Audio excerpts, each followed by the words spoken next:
Hello, everyone. This is JD Calderon, and this is Indy Comics Explained. And yet again, I brought on another fantastic group of guests. But before we get to them, please hit like, hit subscribe, share out the video, let everybody know we're here. And without further ado, here's our co-host. What's up, everybody? It's great to be back here in Streamland. Thanks for having me. My name is Dee Rosario. I am publishing under the imprint Unstoppable Comics. We just celebrated our 15-year anniversary in publishing this past May. So if you want to check us out, head on over to unstoppablecomics.com. Nice. Okay. I would like to say I've been in it, twice as long. It's fucking horrible. It just makes me old. It's fucking terrible. Anyway, without further ado. It makes you old. Yeah, I know, right? It's like the trifecta. We got different decades in here, baby. Here we go, everybody. Oh, hey, everybody. I'm Randy Zimmerman. I print under the banner of Arrow Comics, and I've been doing that off and on since about 1985. And publishing doing other self-publishing ventures, working in alternative and independent comics for a long time. Now I'm podcasting on the Raging 2 network while I'm working on other comic stuff. And there's more Arrow Comics on the way. We print titles like Hero Bot Zero, Only Death Can Save Us, which we will be continuing thanks to Russ Leach and the wonderfulness of Russ, and Calico of Shard and Paragon. Among other titles, and hybrids as well as other titles coming up. So very nice. It's going to be a lot of fun. Cool. Mr. David. Hi, guys. Yeah, I'm David Whalan. I am from Correct Handed Comics. We have published multiple titles over the last 5 or 6 years. My biggest one is my 50-issue maxi series, The Offspring, which I am currently working on issue 21 right now. We have 4 volumes collecting the first season of issues 1 through 14. And I also have multiple one-shots that come out in multiple genres. I have a 4-issue miniseries called Evolution Utero, which deals with a superhero before they're even born, and a 100-plus page graphic novel called The Loved Ones, which I'm a big monster fan, and it deals with the kids of classic movie monsters. So lots going on. I'm currently also working on my second 100-plus page graphic novel called Latent Lightspeed that will come out probably about this time next year. All right, cool. Been busy. I like it. Trying. How you doing, Peter? Please introduce yourself. Hi, Peter Breau. I have written for Antarctic Press, Caliber Comics, Second Sight Publishing. These Damn Kids that I wrote for Second Sight Publishing was the 34th best-selling comic book on Diamond in February 2022. Harvest of Horrors that I've written for debuted #1. Mississippi Zombie 3 debuted #1 in Canada and #3 in United States on Amazon. Harvest of Horrors 2 that I also have stories in was in the top 100 on Amazon for 7 weeks running. I currently am writing a limited series being drawn by Mattia Doghini from Italy. It's called Deliver Us from Evil. And I'm also working on another limited series called Monday Madness with my son Jaden. And it's we're farming that one out to see who's interested in it. It's a World War I horror story series. Nice. Do me a favor, pronounce your last name again? Breau. You got the best last name out of everybody in the damn. Yeah, it's French Canadian. I'm here on the east coast of Canada. Bro, I like it. All right, Mr. EB, how you doing? Introduce yourself, sir. Thanks for having me. I'm Michael Gotti of EB, Earth's Best Entertainment. Right now, I've got my graphic novel, Earth's Best Friends, coming out July 31st. You can pre-order it now, and that's what I do for now. I've got plans for other things, of course, but. All right, cool. Rich, how are you, sir? Awake. What time is it over there? It's 12:30 a.m. It is now July 26th, 12:38 a.m. Where are you? Where are you? I am in Great Britain. Oh, okay. All right. Yeah, I know. I'm. It's yeah. Don't ask. I'm in one of your colonies, Eastern Canada. You betrayer of the Queen. Come back here, you effing slag. Oh, here we are. Here we are. We're putting up the King's English, Dan. Is that what we we're are doing putting tonight? up the King's If you're not, English, if you're because not, if you're not speaking like this, you can't be here tonight. I'll tell you what. You know what happened. You know, you want to run away to Canada. Well, you like your poutine there. Canadians. You know what I mean? Come on. Canadians with your funny accent and your floppy heads all over. It looks really strange. He's pissed. Why do your mouth disattached from the rest of your head? Like this and that and all there. I'm sorry. My meds are running out and it's really late.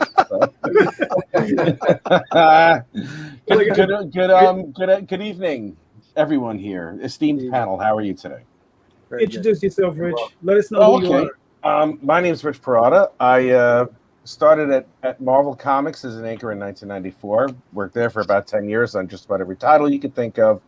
Stopped for a while, and then decided to work for DC Comics for a couple of years as an anchor. And in 2013, I transitioned to penciling and inking my own work for numerous independent studios. And in 2021, I decided to venture into self-publishing with my first graphic novel series called The Incantessi, which I'm putting on hold because I want to refurbish it a little bit more. And I wanted to tell a different story. And within about a week and a half, I'm going to start a new series, which my Kickstarter will launch on August 2nd, called The Roaring. It is about a group of flapper girls in the 1920 Chicago whose only goal is to take over all of the underworld criminal element in all of Chicago. And one female, among the first female officers, decides to go undercover and infiltrate this gang from the inside out and destroy them from within. And only time will tell if she succeeds. So that's one of 6, and I plan on putting out an issue every 3 months. Nice.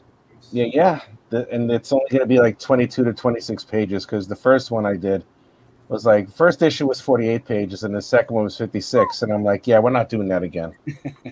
We're going to slow down just a little bit. Thank you very much. It's an easier pace anyway. So, yeah. There you go. Yeah, Bob, it's fun stuff. what's up? He says the left hand of madness. Yes. That's right. I am the left hand of the madness. I go. am. That means the right hand is the stranger. Oh my God, I can't believe I said that. Sorry. Hey, listen, you were talking about transitioning earlier. I was going to bring up a whole nother thing, but anyway, let's get on with these questions.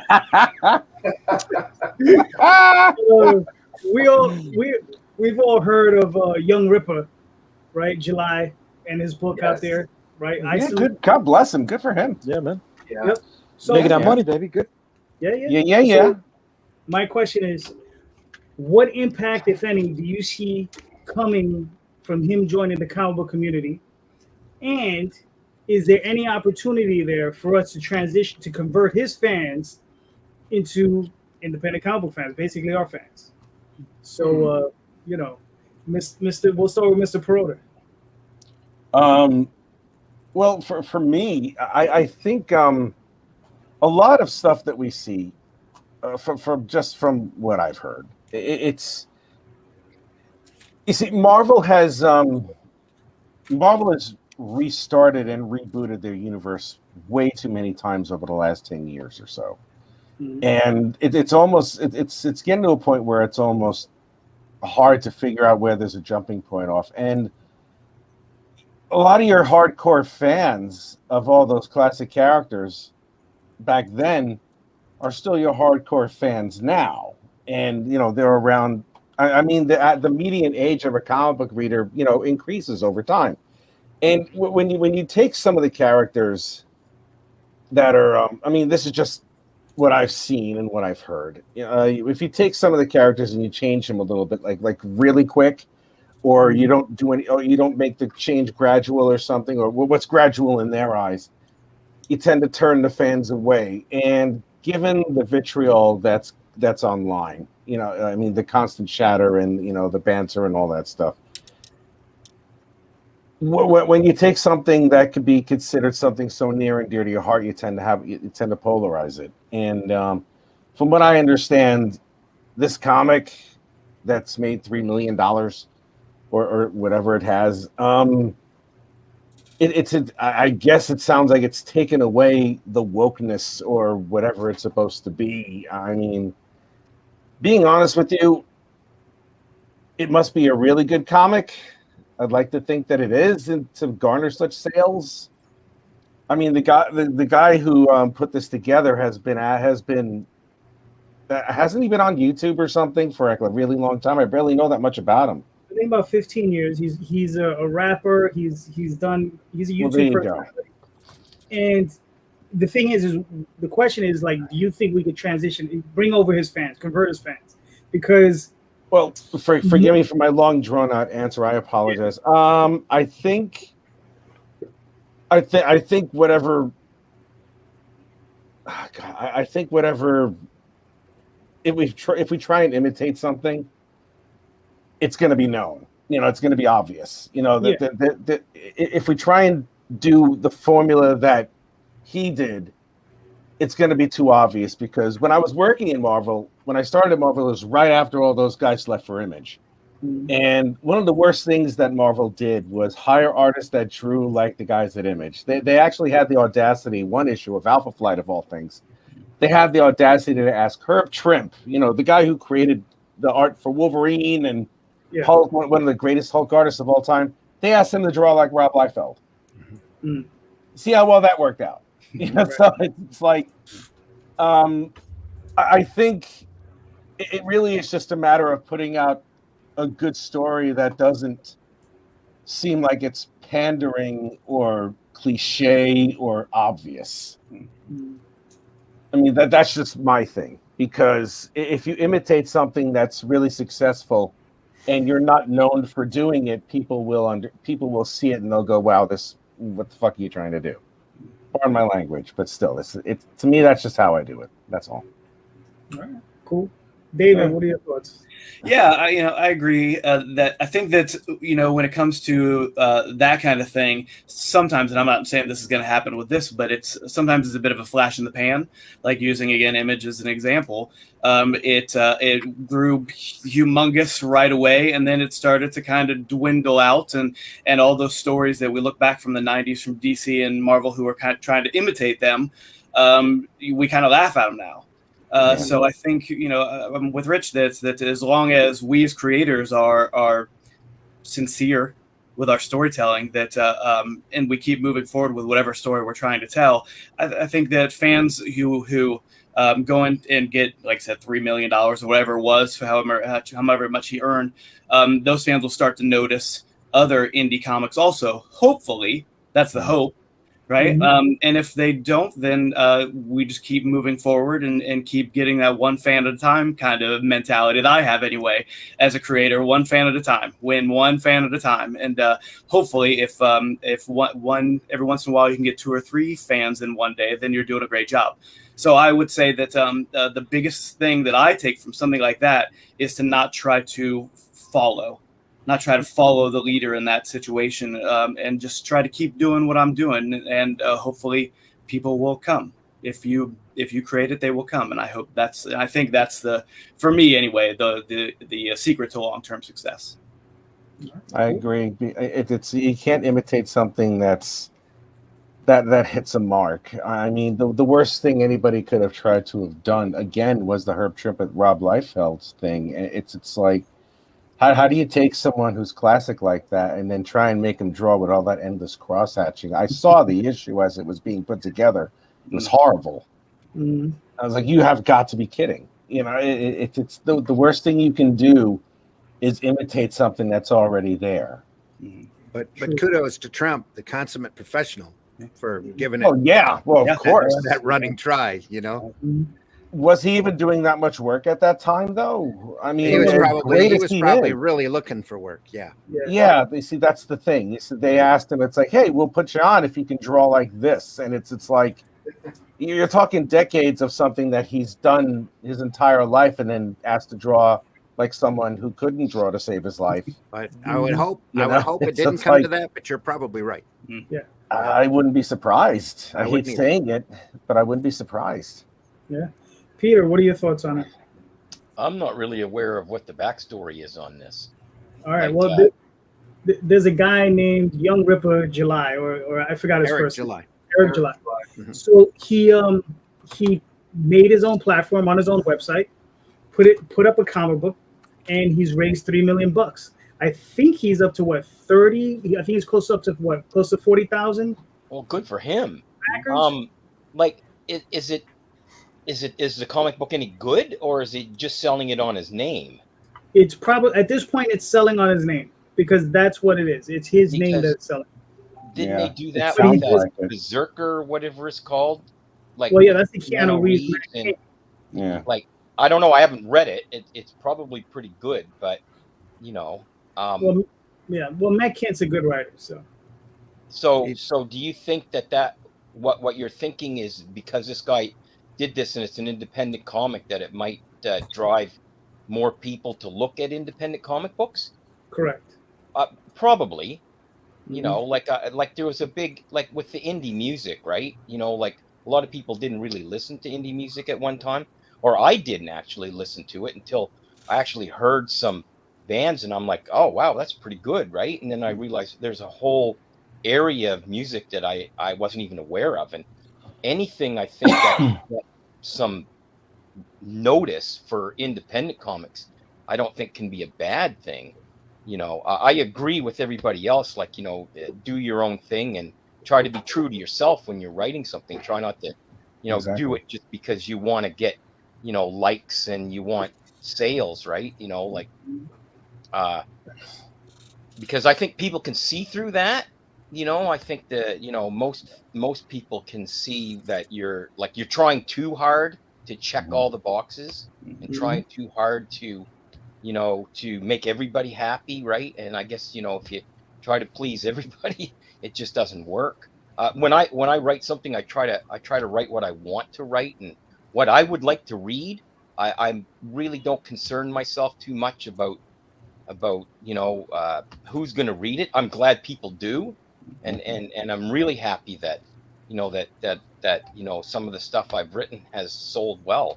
But that was never the intent when I started writing comics. Yeah. Hold on, let me put up one or two of these because the chat is like everybody's talking. If I had a crowdfunded on, if he had crowdfunded on Kickstarter or Indiegogo, I think it would have opened up to others. But considering he's crowdfunding on his own site, even just selling from his own site, it's hard to see a trickle down. Which, you know, it's kind of true, but you know. God, I hate that term trickle down. That shit never worked. Yeah. That was a bull crap from the beginning. I'm not even gonna talk. It's just we don't have to go down. We don't have to go that far back. I mean, see, because as far back as Zim has been in the industry and stuff like that. Just in general, just, you know, it's about right too. Sorry. Yeah. But I mean, I've heard one set of guys say that there's about 6,000 dedicated fans that back Kickstarters, campaigns, or whatever, right? And you know, which is great. But those are the dedicated fans. This guy just brought in like what, 30, almost 40,000 people. 36,459. Exactly. 36. Who's counting? Exactly. Who's counting though? So imagine instead of just having 6,000 dedicated fans, imagine having 30,000. Or even if you just double that number, we went up to 12.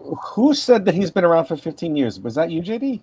Yeah, that's I believe he's been around for 15 years, and he's a hip hop artist or some such like that. He's gonna have one hell of a following. After that length of time, I'm surprised that it's not more. Heavily surprised that it's not more. You just got started. You just got started in comics. So. Oh my God, that's terrible. Yeah, it says you will see all the people who make comics with dollar signs in their eyes trying to reproduce what he did. See, the funny thing about it is we were just saying that. Yeah, you can't reproduce what he did because you'd have to have that following. If you don't have that following, you're not going to be able to do it, right? Well, think about through Gene Simmons from Kiss, who will put the Kiss logo and their faces on anything. But they've had multiple comic books out, and I think they do well enough for them to continue doing it. I don't know if they've had one out lately in this century, but I know in the 80s and 90s they would make comic books, and I'm not gonna lie, I'm a Kiss fan. I read a few of them. So that idea of using your fame for another venture. Gosh, I'd do it if I could. But did The Undertaker write a comic too? He didn't write it.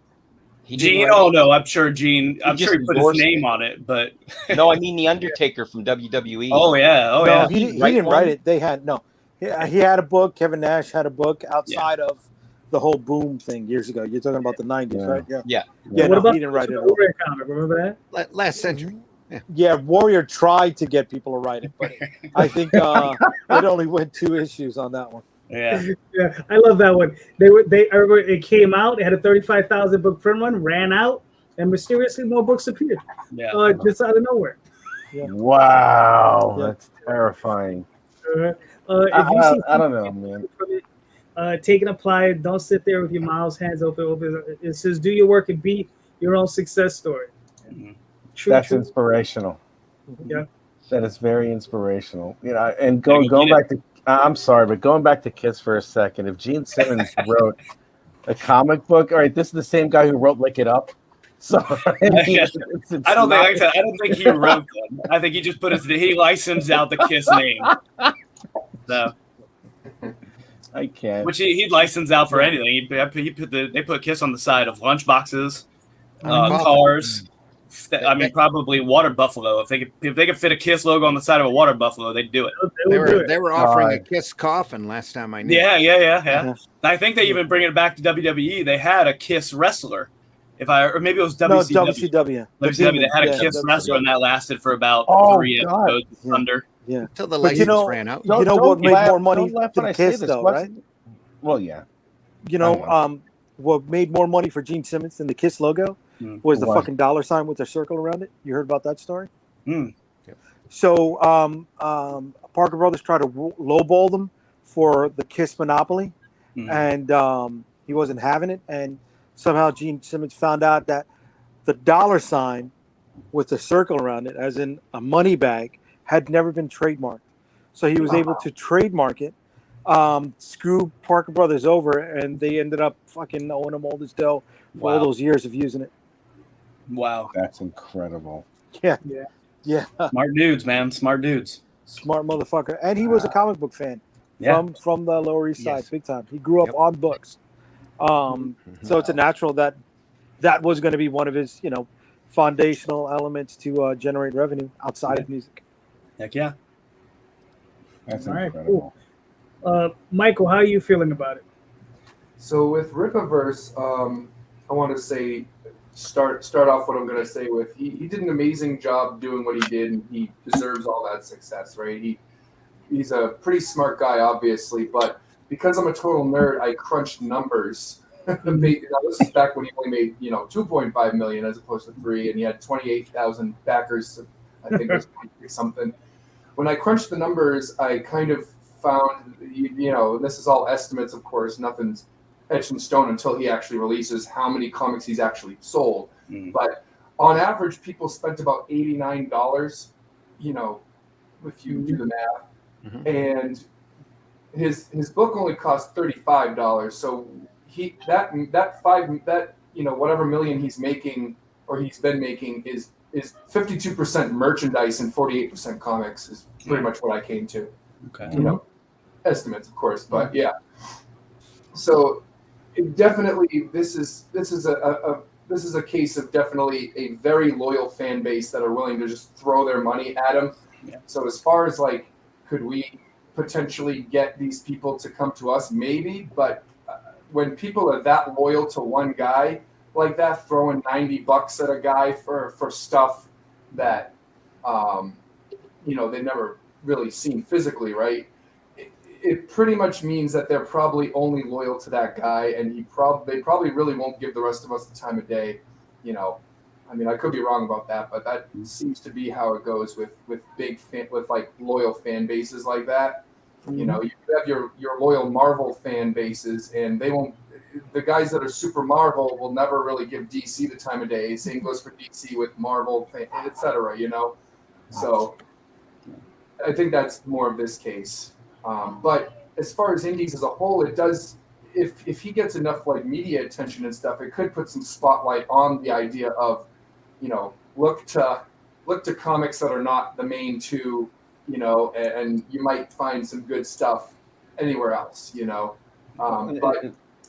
the other funny thing is people are saying that this is like a Marvel DC killer, but and they're like, oh, Marvel wishes they could make $3 million in 24 hours. But it's like if we factor merchandise into this, Rippaverse is not making much at all because Marvel and DC, everyone knows that their merchandise sells way more than their comics.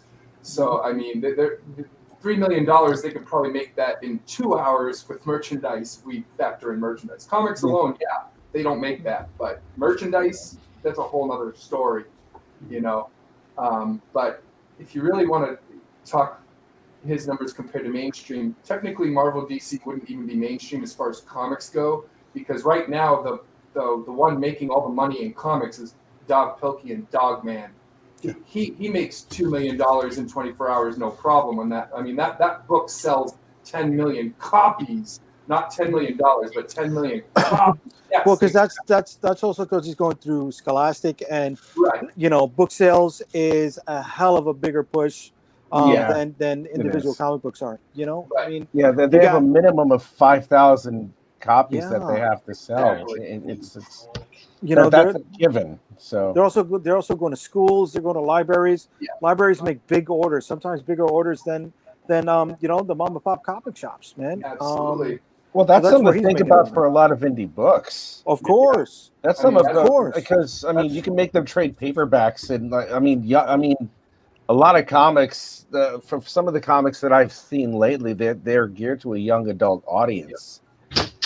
And there's a reason for that because number one is you want the next generation to be reading comics, but number two is schools are actually allowing comic books to be an actual teaching tool now. Like when I was a kid, I would have loved to read comic books in school because I hated reading books, but they never allowed it. Like Captain Underpants was the closest I got to reading a comic book for like a book report, and then I wasn't allowed to do it again once I did it the first time. So these days, you'll see tons of graphic novels similar to Dogman in the schools and the libraries and stuff like that. So I mean that's one of the reasons why Kurt's Best Friends, my book, is more of like a kid's graphic novel akin to Dogman rather than like your traditional floppy graphic There comic. you go. Yeah. There you go. Yep. Yeah. Yep. That's it. That's Wonder Woman, Randy. No, this is Barb, the Last Berserker. Okay. Oh my Okay. god! Yeah, man. Listen. And it's drawn better than Dogman, Yeah, but it's not as funny popular thing, yet. The thing with She's Dogman only got is 2 books out. it's drawn like that because the story of Dogman is it's being drawn by kids. So it's like you read Captain Underpants, the kids, the main characters in Captain Underpants drew Dogman, and then Dogman just became a spin-off. And then you have the Cat Kid Club, which the book you showed, which is a spin-off from Dogman. It's crazy how it all works, but And librarians will evangelize books more than the owner and the gatekeepers at a mom and pop shop would. I Yes. mean, That's the quality of They the do. artwork that you're seeing in Dave Pilkey's Dogman and Cat Club. Yeah, I can't imagine the hours he spends on that drafting table with all that detail. That's incredible. that's a computer. He probably does 10 Oh pages a day. God! Stop!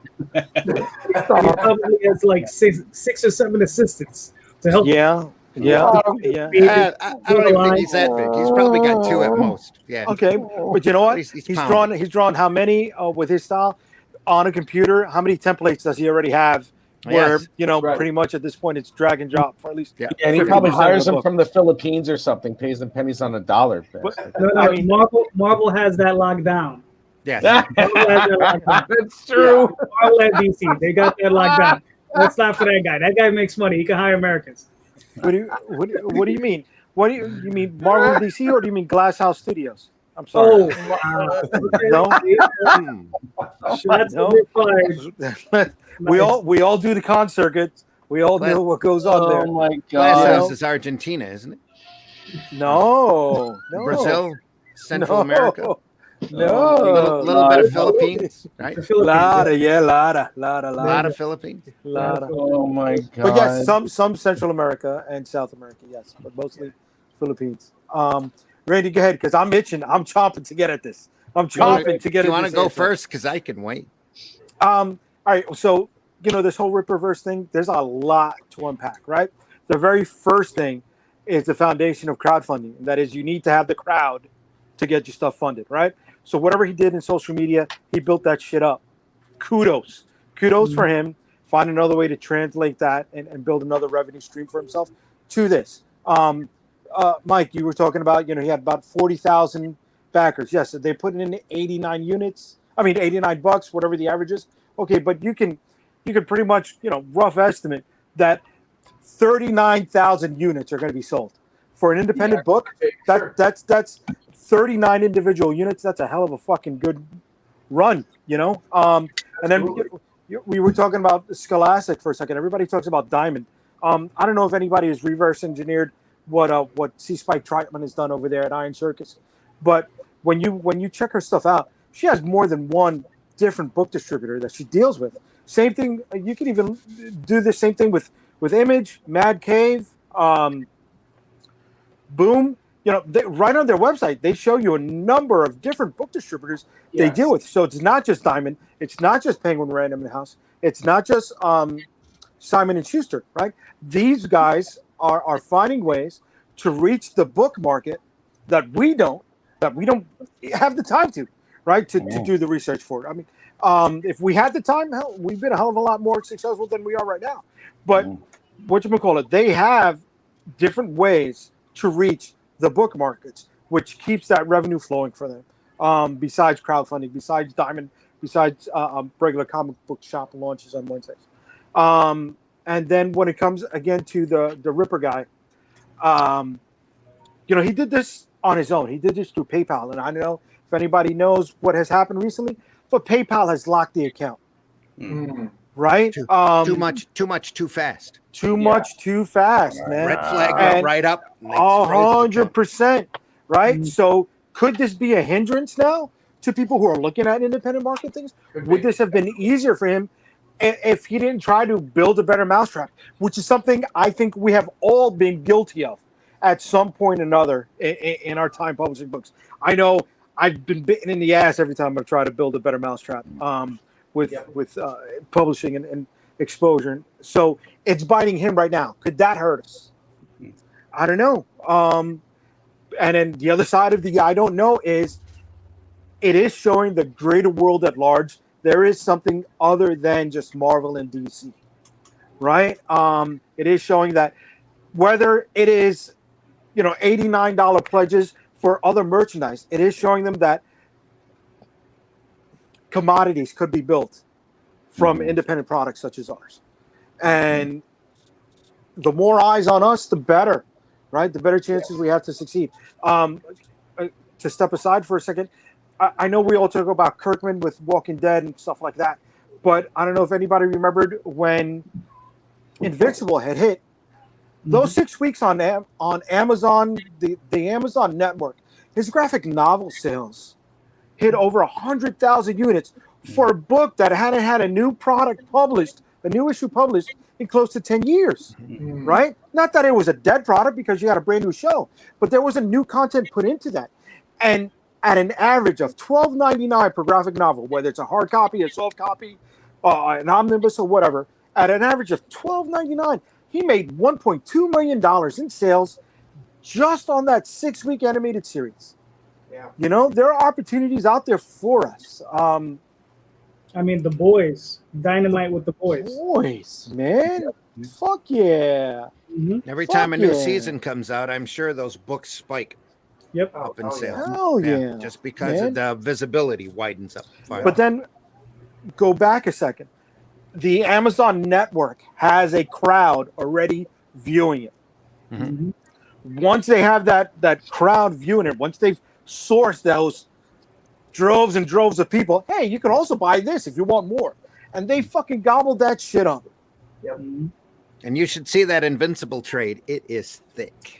Yeah, but that's a gargantuan book. Yeah, I think over 120 issues. What divided by 6? That's because there were 6 in each softcover trade, right? That's what 16, 17 volumes. Yeah, they kick a big omnibus out. That's like part 1. It's just it's as big as the Holy Bible. Let's another example. Larson with Savage Dragon. It was a cartoon that came on the 90s, right? Off of the Image book. It's being streamed right now on Paramount Plus. Paramount fucking Plus, right? And he's getting sales on those old black and white omnibuses that he had. Man. I mean, I gotta ask you guys something when it concerns that. Let's say all of a sudden independent books are noticed far more than they are right now. okay.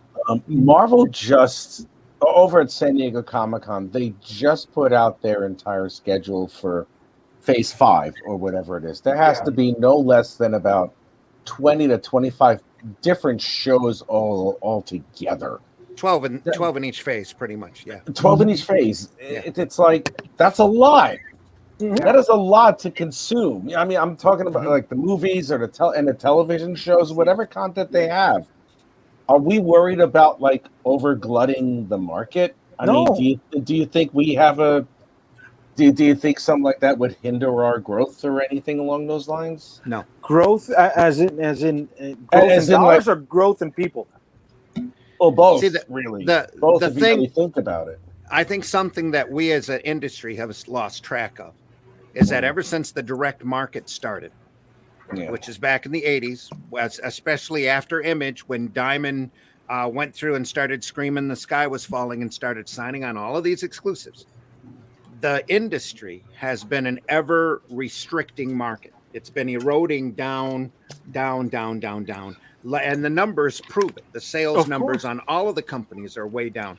Randy, look at Literally- this. $35 for a 36-page book, 32-page book. Mhm. That's not restrictive? There's a financial Well, no, barrier of there's- entry today. There for is, the there average is a reader. lot of things that they've done. Well, Marvel especially, there'll be books written about how they've mistreated the direct market. That it's just insane. You try to explain to a regular business person how the comic business works, you'll get a glassy stare and they'll just shake their head and they go, "That's not how business works. That's not how it works." Because it's Anybody- not. any market, it's really not- not how it works. These guys that started the direct market did it so that they can read their books and not have to worry about the distributors with going around and supplying the spiral rack. That's really the main reason why they started the direct market in the first place. Marvel has done nothing but go through and taken advantage of that every possible way they could. Higher prices, variant covers, gimmick events, you just name it. But they've abused it, and they're going through, and they're still abusing it to this day. It's just the way that they are. It's their idea of what a successful business for them is. I'm sorry. Are you done? Jay? No. We're rocking and rolling, baby. Go ahead. Okay. The thing with Eric July with Young Ripa, he's on YouTube as Young Ripa 59. You go over and you check out his channel. He's mostly political. He's libertarian. He's not quite conservative. He's not quite liberal, but he's really an individualist, and he believes in working hard, doing the work, and getting results. And he's been part of the Blaze. I think he's got some contract with them that he pops over there for political opinions every who knows how else. He built that audience, and he told that audience 6 months ago what he was going to do. And he's been building this up like a break wall, and it's been building pressure until he released it. He went through and he's had all of this planned out because he's trying to apply regular business acumen. It's going to be very interesting to see how this works out. All of those books are already printed. All of the posters are already done. All of the T-shirts are already printed. They're sitting in a warehouse. And if you watch his videos, he goes through with a camera. And who knows what his per unit price was when he bought all of that stuff. But it's not the per unit price that he would have gotten if he had waited to see the huge demand on his product. His per unit price would have dropped through the floor when he mass produces his stuff. It's because we all know once you get things rolling on a large web press, your per unit cost drops down considerably. But it's going to be real interesting to look through. When I heard he had pulled in $1 million, I wasn't familiar with who he was. And I went over to his site and looked, and everybody here in the top row just got done going through the most ridiculous, lying, screwed up deal for that we thought we were going to plant books in retail outlets, right? The first thing I thought of when I saw that page is, oh, this guy's lying. He's making up numbers. He's doing what this other guy did when he swore he had a distribution company and a distribution deal going. This is all going to be smoke and mirrors, and it's all going to disappear until you go in and you look. And you see that he spent years building up this audience. He spent years working on a plan. He went and stood back long enough to take a look at the market, like what Jay said, took the time to look and investigate and figure out what's going on. He had everything rolling before he even put the site up, and he's fronted all of this money for all of these products. He's got to go back to press now. Yeah, you know, he's gonna go back and do another printing. He's got 3 variant covers because variant covers is what apparently sells on the market. So he did 3 different covers. He's going to end up doing a 4th one because the popularity on the book is so big. Now, what is this going to do? If you look at crowdfunding is literally the Wild West. He's trying something new. He's trying his own platform. He's away from Kickstarter, because Kickstarter and Indiegogo would have probably done the same thing to him that PayPal did. Hey, buddy, well, you're making all this money. What the heck? Where's this all coming from? We've got to freeze your accounts until we figure out whether you're real or not. They wouldn't have. Oh, yeah, they would have. No, because they would have been stunned. What was the book publisher that he came out with over $2 million crowdfund within the first 10 hours? That's your key. Your key is in what you said. He was a book publisher. Okay. That was already established. Ripa's coming in, or July's coming in out of left field, out of nowhere. It's enough to freak out PayPal. And to have them go, oh, buddy, is this a scam or what? What are you doing this for? And he's going to take the next couple of weeks and maybe a couple of mean lawyer letters in order to get past this. But he is blazing that trail to show everybody an opportunity, not a success. Might not be successful for anybody else, or it might. You don't know. But we're always going to see now, because we're in this wild west of comic development. I compared it on one of my other programs, is we're all traveling down the Oregon Trail. And some people are going to get caught by the tornadoes. Some people are going to be pulled aside by whatever force is possible. And some people are actually going to make it through. You know, and everybody needs to be watched. Brian Pulido needs to be watched. Ethan needs to be watched. All of these people are out there grabbing for that brass ring and are worth gleaning ideas from. I'm not saying that we should go and literally follow their tracks, but there's a trail. There's a trail out there, and we're going to see more people blaze that trail as we go along, as they figure their own way, because literally comics are a niche market. Eric's gone out and found his niche market. He's found a cause to rally against, which is very similar to the main philosophy from the CG crowd, even though I don't like that brand, or that brand, I guess you would call it. And because I consider it tainted. And Eric doesn't claim that he's CG either. But if you go through and you look what's been happening the last couple of weeks, the conservative people who want to read comics, old style, old fashioned comics, which is how Eric is selling this. It's an old style superhero book with a person of color as the lead superhero. This is the start of a big universe that I'm going to keep continuity contained on, and not do, a lot of your events and all of this. So there'll be a solid storyline. Ethan started up another Wrecked Planet Second Chance campaign just this week, and within like 3 or 4 days pulled in 100,000 on a book that he's already like a year and a half late on.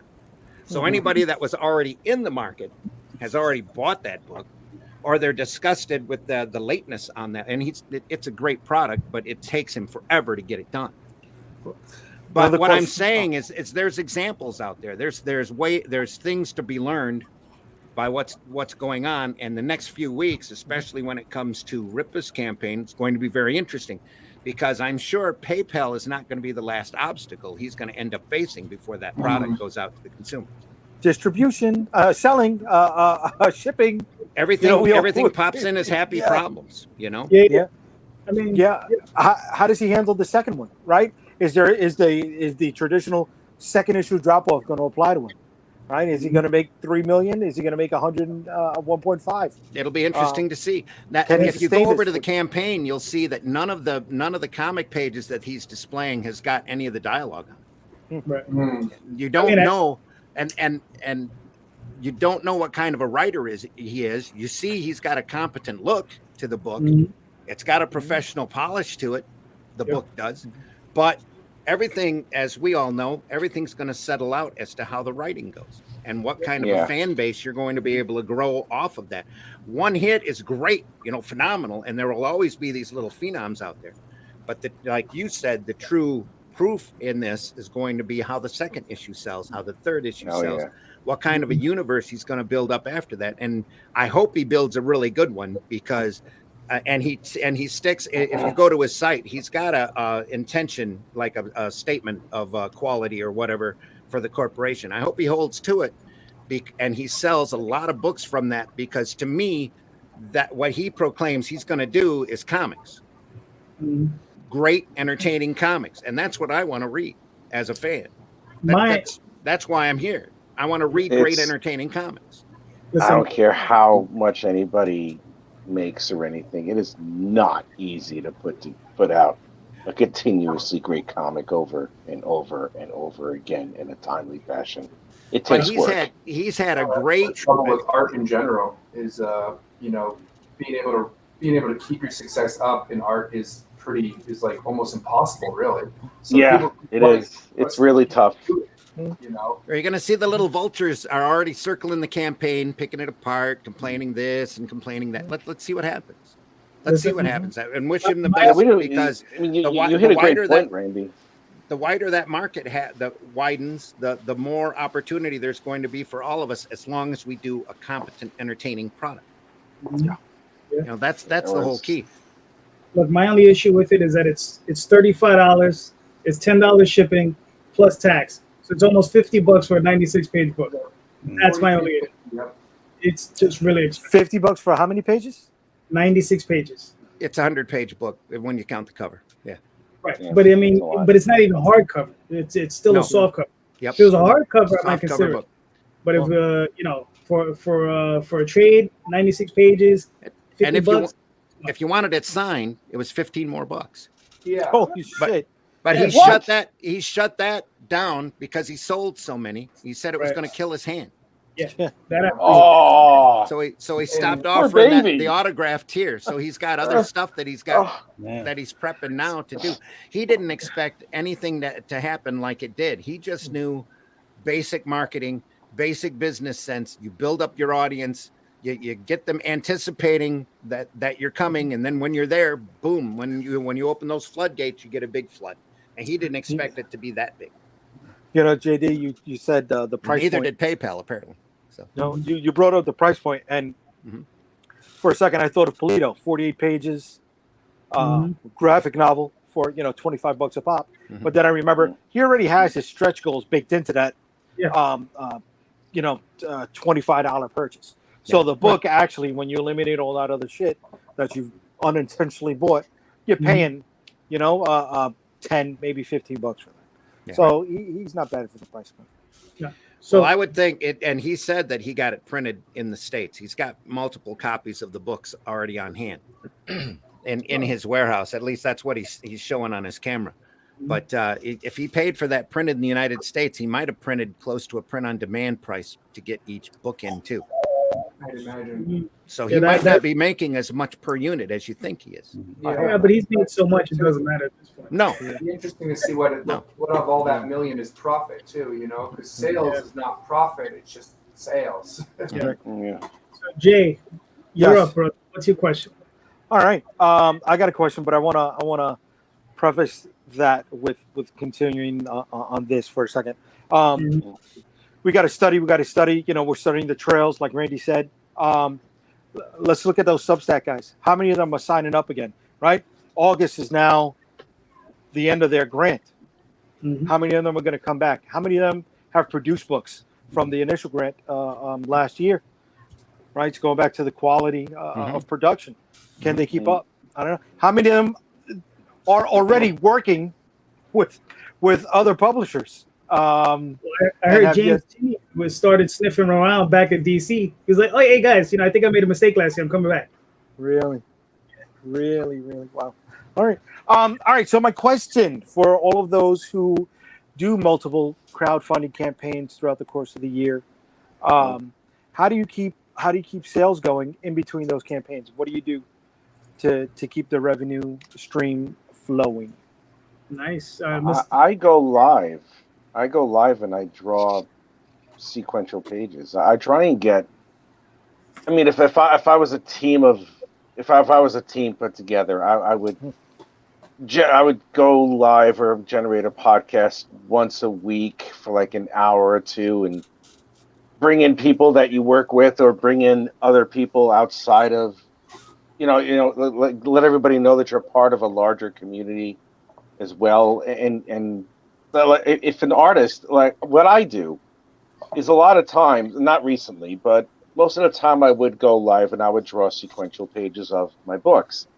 And what that does is it shows, it gives the people who are watching it an idea of what it looks like to put together a comic book page.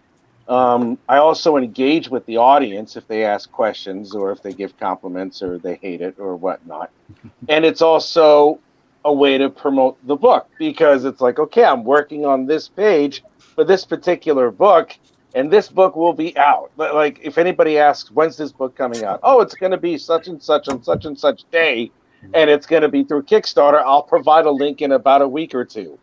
And if you engage your audience, consider like not too much, but just enough where it's, you don't talk to them every day, but you talk to your audience every other day if you can, and you keep to your word.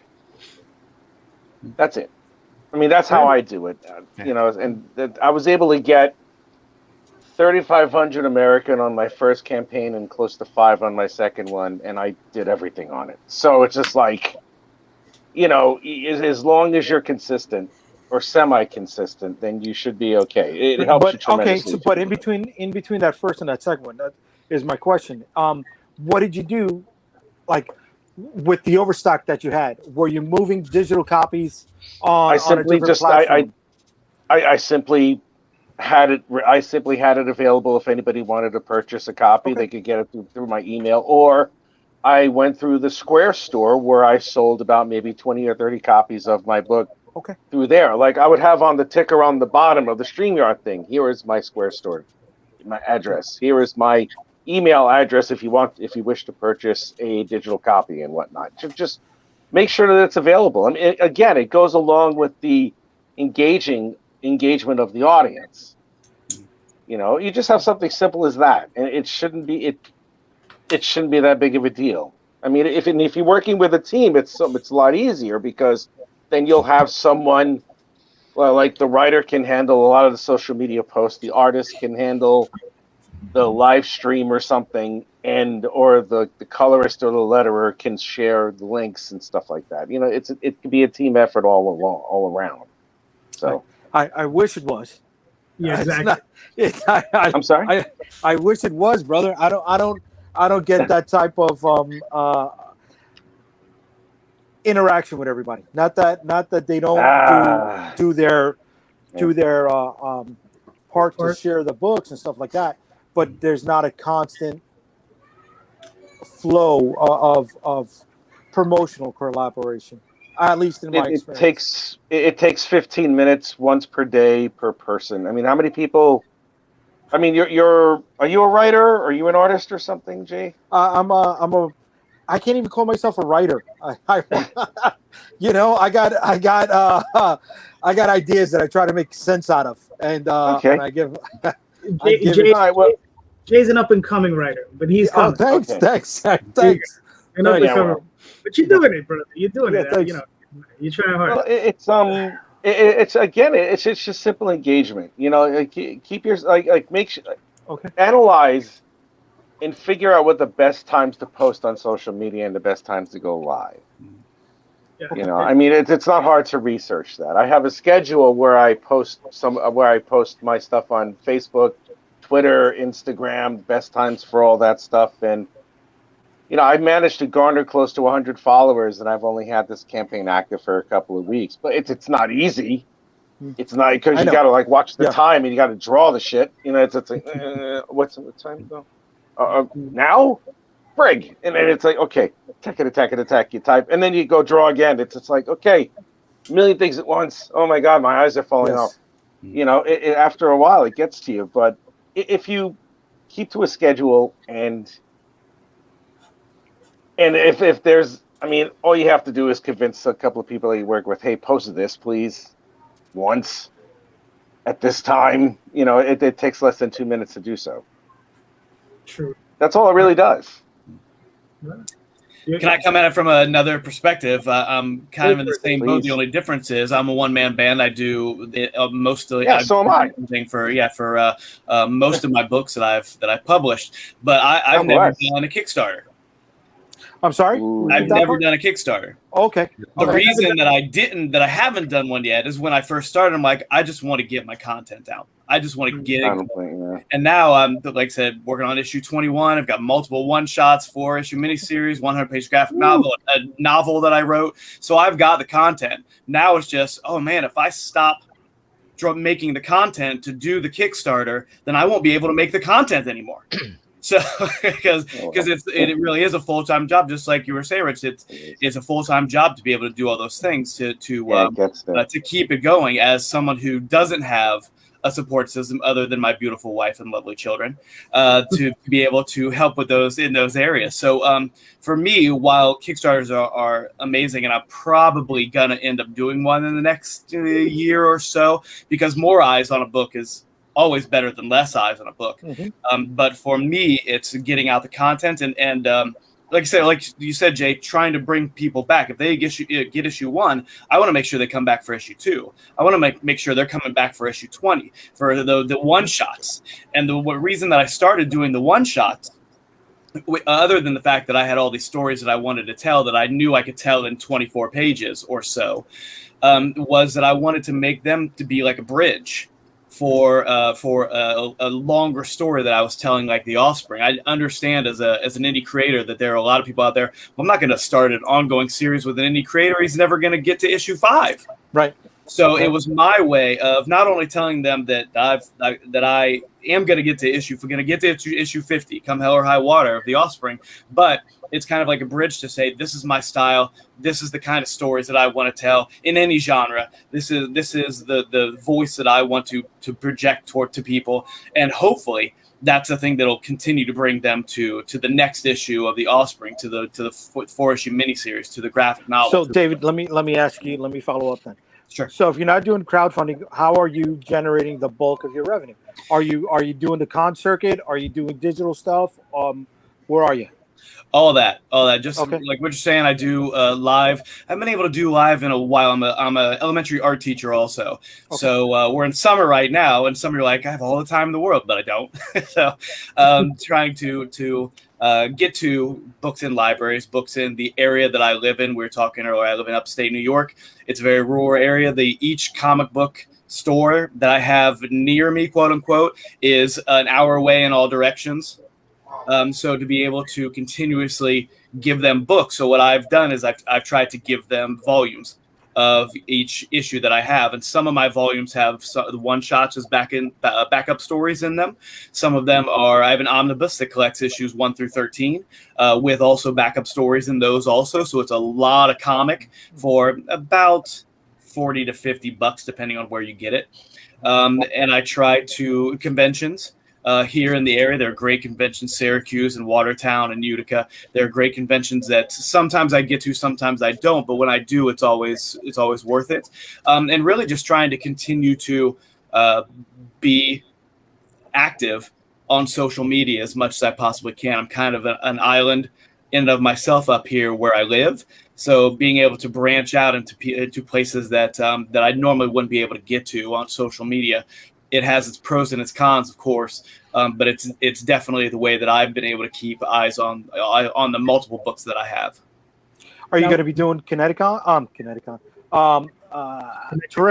next weekend in Connecticut? I'm not, because I'm trying to get ready for a convention that's going on in Watertown, and if I that would spread me really super thin. Yeah, I understand. Yeah. So where are your bulk of your sales coming from? Is it because I know you sell on Amazon, right? Yeah. Believe it or not, the bulk of my sales is Amazon. Okay. Yeah. It is volumes. Amazon. I'm sorry. Volumes. Usually it's the trades. Yeah. Usually it's the trade paperbacks. A lot of the one shots I have a trade. Once I got 4 issues of one shots with different genres and put those into a trade, those started selling really well. So it's I'm not going to be able to retire anytime soon. But they sell for the output that I'm giving and the content that I'm putting out and the time that I have to create it. I think it sells pretty good. Good for a nobody guy up here in upstate New York trying his best to tell cool stories. Now, on Amazon, what are your keywords to track you down? Correct-handed, Whalan, and for my longer story, my 50 issue maxi series, The Offspring. All right. Cool. So on most social media, if you type in correct-handed, I'll pop up. Nice. Yeah. All right. Correct-handed meaning left-handed. There's right-handed and there's correct-handed. There's correct-handed. Okay. Cool. All right. I was wondering Peter, if that was Peter, what are your thoughts? left-handed.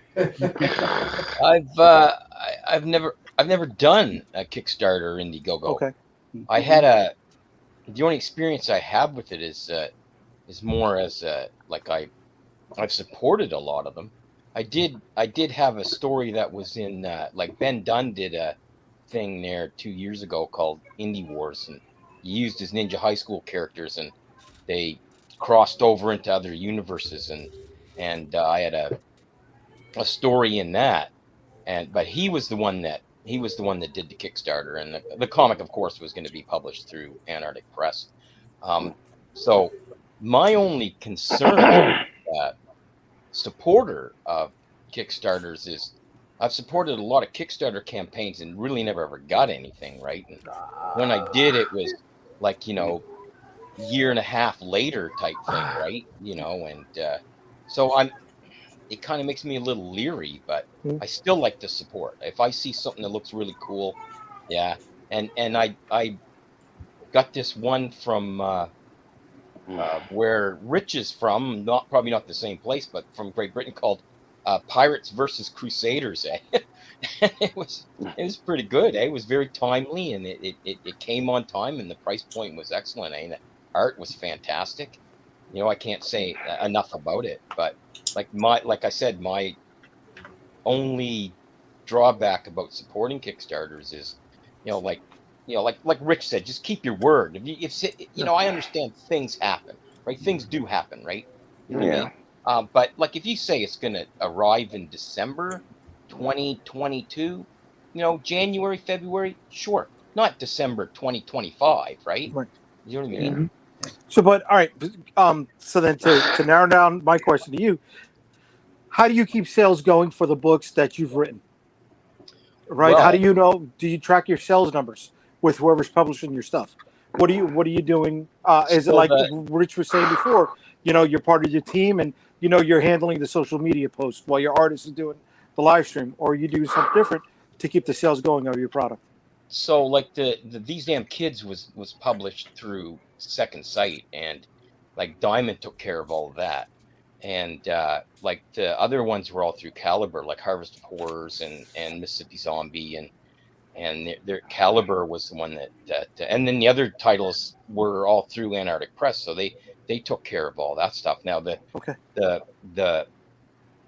stuff through Caliber is, it's sold in Barnes and Noble, it's sold in Walmart, it's sold in Amazon, and the numbers I seen were just like I said, they were like Mississippi Zombie 3 was number one Amazon, for number one in sales for Amazon in Canada, and number 3 in the United States on Amazon. That's how it debuted. So that's the way I've kept track, right? I get invoices and royalties, but I'm not really on that end of it. I just pay more attention to the writing part, but I want to, I do have 2 projects coming up, like the Deliver Us from Evil and the Mud and Madness, and I have thought about crowdfunding them. And I've Evan Posio, that you guys know Evan, and he's got a project on Zoop, and I've no real experience with Zoop, but it looks pretty interesting, eh? And I was thinking of going that route just to see what happens. I don't have any real publishers for Deliver Us from Evil, and I don't have any confirmed publishers for Mud and Madness. I'm pretty sure if SSP would pick it up, or Ben would pick it up if I farmed it out to them, but I'd like to maybe see what would happen if I crowdfunded it myself, but there's Okay. part of that you don't want to see it do bad either, because you're like, oh my God, it only sold 5 copies, right? And then that whole thing set in from that too, right? So Yeah, I mean, Zoop. It's. I mean, unfortunately, it's like Indiegogo. I find is that you're gonna have to work really hard to get your audience there. I would always suggest Kickstarter. I've suggested it to Evan. He wanted to try something different, which I get. But I mean, it looks like he's having success. So I mean, that's good. I mean, but it's a different platform, and we do have to try it out to try to support it and like get it up to speed. Because if not, it'll just die on the vine, and that's not good for us. Because it would be a good third gate for all of us. Because I do Kickstarters, and once in a while I'll do an Indiegogo, make a little bit of money there, and then and if I could do it again on Zoop, why not? Who do you prefer, Kickstarter or Indiegogo? Kickstarter. And I only prefer it because that's where I make my most revenue. Oh, okay. Fair right. enough. That's it. But Indiegogo, I think, is kind of the better platform because it allows you to do things that Kickstarter doesn't do. It allows you to put on a graphic with each level. So you have, your standard book level, and then you have a graphic that goes with it, and you could do that on each level. Kickstarter has yet to implement that. I don't know why. The other thing is that if your campaign is successful, at the end of the campaign, you can extend it an additional 30 days, right, if you choose, or you can just open up a store, and they'll just let you. It's basically just a store. People just go in and keep buying the book. And this is on Indiegogo, right? That's on IGG. Yeah, that's on Indiegogo. Okay. Those are the things that I prefer about that platform. But like I said, the thing is, though, is that Kickstarter just has more people that are actively looking. You have people on there that are just looking for campaigns to start. You open up, and you might get like 4 or 5 people that just come in. They don't know your campaign, but they saw you on the front page. They're like, okay, let me try this out. And so that's why I like it better. J-Boy says consistently is important, but it's tough to maintain without advanced planning. However, also hard to maintain if you get a day job. So even if it's not the book you're promoting, posting something on schedule at least once a day. There you go. I think that was for Rich. Yeah. So I'll be right back. I got to switch to my phone. All right. I'll be going to work, but I'll be right back. All right. All right. So let Randy, if you want to answer the question before we until EV gets back. I've only directly done one campaign. That was for an anthology book. I was in the middle of creating another book because I didn't want to do a crowdfunding campaign till the book was done. And much to my dismay, and another deal came up that pulled my attention away, and then that deal fell through, and then my medical situation spiked up, so I'm doing another graphic novel off of that. So I'm kind of between campaigns, I guess you would say. The first campaign I did was on Indiegogo, and I chose Indiegogo because I liked the fact that the way that they handled the credit card situation. And yes, you do have to steer your traffic to that site. You don't get a lot of other outside people. I understand your point 100%, but there's also, you don't get a lot of the clowns that run on Kickstarter. There's a lot of people that like to buy into a Kickstarter campaign just to yank it out from you right at the last minute, thinking that they're somebody. And it's happened to too many people too many times for me to have any trust in that platform. Plus, a lot of the platform's really starting to become known for fake accounts. And there's been a lot of scammers happen the last couple of months that Kickstarter has yet to address, which I think is a serious problem that they need to do immediately.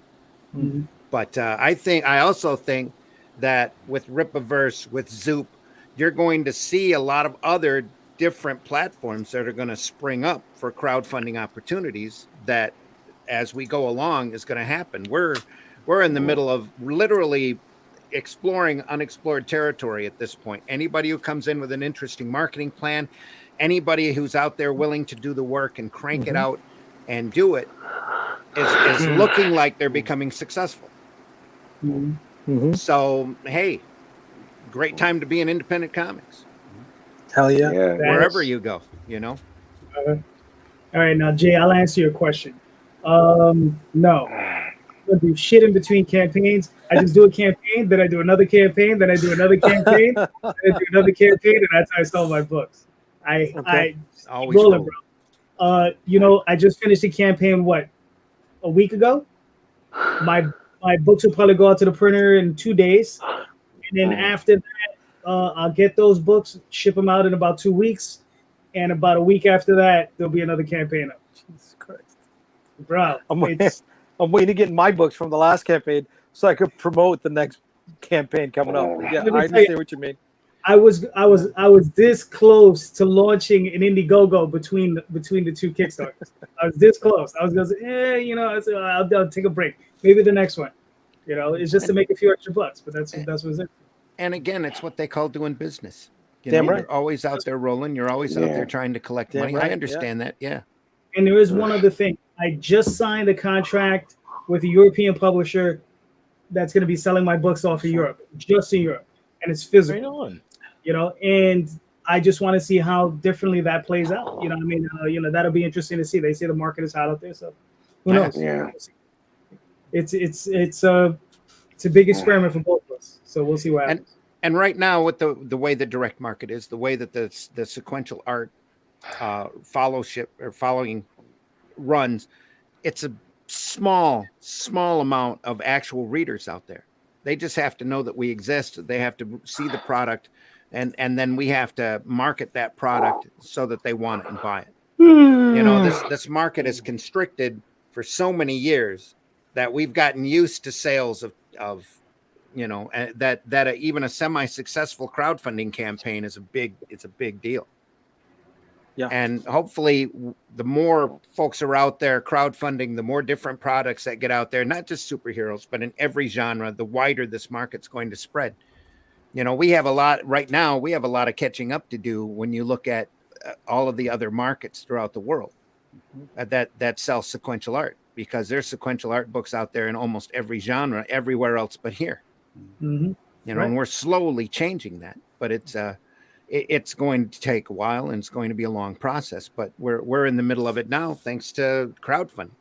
20 years ago, we'd have never thought that living could be possible doing alternative and independent comics. We did it for the love of it, because we wanted to do comics. Well, in my case, the only person making a living are my artists. So, well, you're making livings then, They're living, yes. Oh, you too? I thought it was just me. But you're rolling projects over and over again. You're doing business. You're taking what profit that you get from your campaigns and turning it into the next campaign.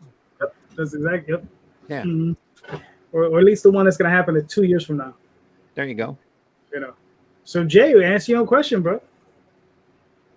I'm all over the fucking place. I'm taking out ads to push traffic right back to the website to move the overstock that we have. That's it. Yeah. And prep for the next one. That's all. I was looking for ideas more than anything else. Not saying that I got any correct answer. And I like David talking about moving his volumes on on Amazon. I got quite a number of trades, and I think that's a great place to do that. Mm-hmm. Yeah, Randy, you're up. What? That's what. That's why you have a basement for. Yeah. That's me. That's back there. Yeah, if I could go off what Peter was saying a couple of seconds ago, that's one of the reasons why I at the beginning stayed away from Kickstarter, because you do hear about those stories where somebody gives you $20, $100, $1,000, whatever it is, and then you never see the product. Mm-hmm. My goal was to make sure that if somebody said I want to see the product, it was there. Here it is. It's right here. Read it. You don't have to wait a year. You don't have to wait 10 years. You don't have to wait a week. It is right here, and I can show it to you. And hopefully they like to be able to continue asking for product or buying product. And that's one of the reasons why I also struggle sometimes giving money to Kickstarters. I have in the past and have received the product. But it's one of those things where I was like, I just want to make sure I have something in hand to show for all the hard work that I've done and for the money that people are willing to give me for the hard work that I've done. I think very soon that you're going to see like Annie's List. Is that what they call it for Angie's crowdfunding List. campaign? Angie's List. I hope For so. crowdfunding Oh, yeah. I campaigns hope where there's so. going to be people pop up and where they'll or a Yelp that'll pop up where people can say, "Did you ever get from this publisher? Oh yes, this happened, that happened." Positive or negative. I think there's a need for a site out there like that. Mm-hmm. Yeah. Just so everybody can stay informed. And yes, everybody that's late, everybody that doesn't fulfill a campaign, it makes a black mark on everybody else's endeavors, and it needs to stop. And not to say that making comics isn't hard. It's hard. Yeah. It's hard work. Fuck yeah. It is. You gotta be willing. And sometimes you get publishers. I've been unfortunately involved with publishers that crashed and burned fairly quickly. One of the reasons why I started my own, because I'm like, I know I'm not going to crash them. I know I'm going to get it out because I want to get it out. And it's one of the reasons why I started Correct-Handed Comics. So it's just one of those things where, you don't know if you're going to see an issue 2 from some people. And again, one of the reasons why I just wanted to focus on content, and 21 issues later and multiple other books later, it's really worked out for me in that using that plan. It's going to be my new slogan. Dying is easy. Comics are hard. Comics are hard. Yeah, I love it. I mean, the one thing it's the bad thing between IGG and Kickstarter, right? Okay. So IGG, they automatically pull the funds from your bank account once you place that order, right? Now the bad thing with Kickstarter is they collect it at the end of the campaign, so you end up with dropped. Yep. Sometimes you'll end up with dropped pledges, right? Like right now, I just finished my campaign. I may have up to $200, like, because they'll show you who's already paid, and then you get these little red exclamation points, and you'll be like, all right, these people have yet to pay. Now it could be they need to update their credit card. It could be there's no money in the account. It could be a whole bunch of reasons, right? So I'm looking at maybe $200 of drop pledges, on my from this last campaign. Now I got another week. They may come back and fix the issue, and I might be whole. But we'll see. In the last 3 campaigns, I've maybe only had about $100 worth of dropped pledges. So that's pretty good. Nice. But I've heard horror stories of people losing $500, $600, $700. Yep. Depending. Yeah. Hi, 500 mark right now on the last one. Yeah, that's not good. Yeah. Was it from The one cool person? thing? Sorry, go ahead. Jay? If you're What's not, up? I'm going to go. Was it from one pledge, or was it like multiple pledges? No, multiples. Gotcha. Yeah. The cool thing about Indiegogo, like you said, is they hit the credit card the minute somebody pledges. Right. And it's done. I like buying off of Indiegogo a lot more than I do Kickstarter, because you never know when that's going to kick. Kick in. Could be a month, could be 2 months, could be 3 months from when you pledge. And if you run on a tight bank account, sometimes that can trip you up pretty hard. Yeah.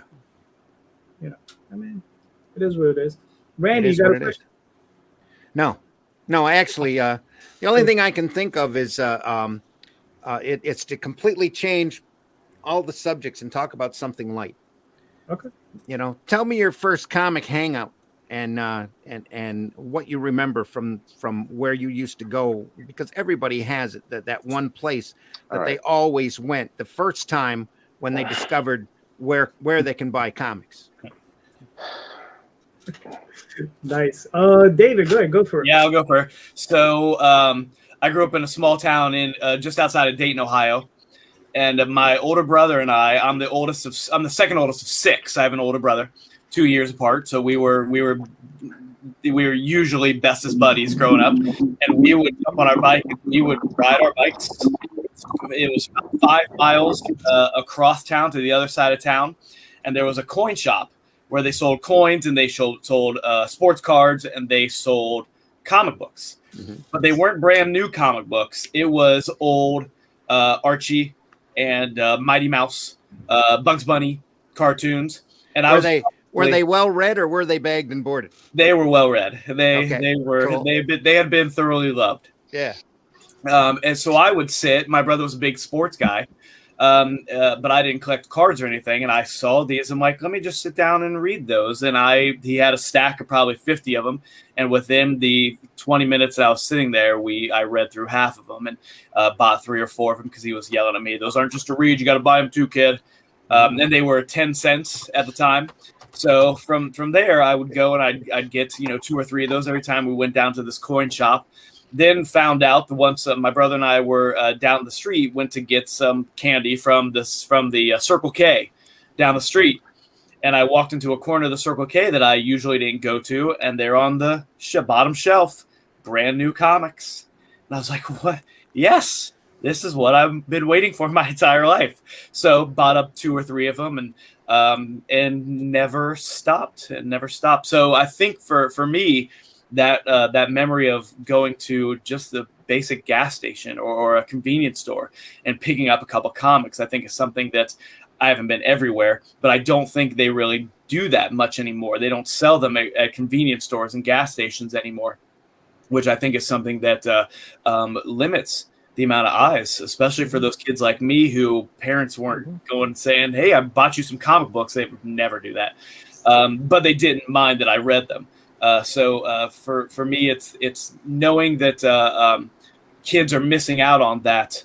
The just walking into a gas station and by accident seeing a comic book and saying, "I've got," now it'd be $7, but back then it was, "I've got $1 in my pocket. I'll instead of getting a candy bar, I'm going to get a comic book." And that's, I think, something that's missing a little bit. True. Rich, I know you're dying, bro. I know you're dying. Are you there? Yeah, I'm here. You all right, bro? Because I know I'm it's late. exhausted. That's what I am. No, I hear you, bro. I hear you. Do you want to just plug your stuff and drop out for now? We can do a one-on-one later. Yeah, sure. All right. So plug your stuff. Go get some sleep. We'll reconnect in a week or two when your book is actually live, and then we'll do right. it. Okay.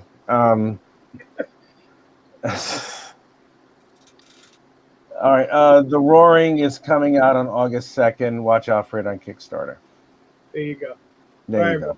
Take it easy. Good night. Go get some rest, man. You look exhausted. Take care. He's gone. He's done. That dude, he's out of here. He's out of here. All right. Bro. The best last name here, like bro. David, I'm from I don't live in a small town now, but I'm from a small town.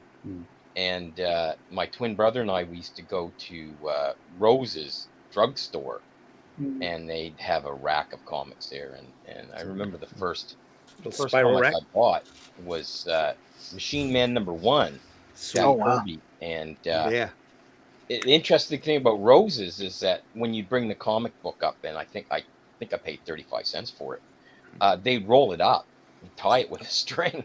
Oh, yeah, and I didn't understand back then why they did that. I understand now why they did it, because people weren't just buying comic books from Rose's drugstore; they had other magazines available too. So they would roll them up, right? There you go. So that when someone goes in there and buys whatever, you don't know what they're buying, right? They're getting daddy's books too. That they roll it up and tie it with a string, right? But so yeah, that was but shout out to Heroes Beacon here in St. John, New Brunswick. That's where I go and get my comic books now. And they're pretty knowledgeable, and they got a pretty big selection. They have an indie comic section, which which I tend to see a lot more now. Because I know in Rose's, growing up, there was only Marvel and DC, right? Archie, of course, Harvey, and Charlton and all of those, but maybe Gold Key. Yeah, I would say 99% of the comics at Rose's were Marvel and DC. Yeah. And I remember a few years later, somebody had opened up another little kind of convenience store, and they had a spinner rack. And they had like Malibu comics in there, and they had a few other ones. And I'm just like, oh my God, I didn't, because Archie and Harvey and Charlton and all them didn't have very many superhero comics when I was reading superhero. So the Malibu stuff was a welcome. I remember what was it? John Sable, I think. Howard Chaykin did John Sable. Yep, I first remember comics. buying Yeah, the first issue of that. Yep. Because Well, I'm like, wow, John this is Sable- really cool, right? Well, John Sable freelance is Mike Grell. American Flag Oh, is okay. Howard Cheek. It's Howard Chaykin. Yeah, Yeah. Both of those came out of First Comics. Yeah. Out of Chicago. Mike Gold was the editor in chief there. So that's my Roses. Roses department. It's not around anymore. Yeah, But shout out to Hero Speaking here in St. John. Nice. sweet. All right, hold on. Let's see if Michael, you're alive over there. All right, I'm just getting alien speak. So, Hey, I'm here. did you hear the question?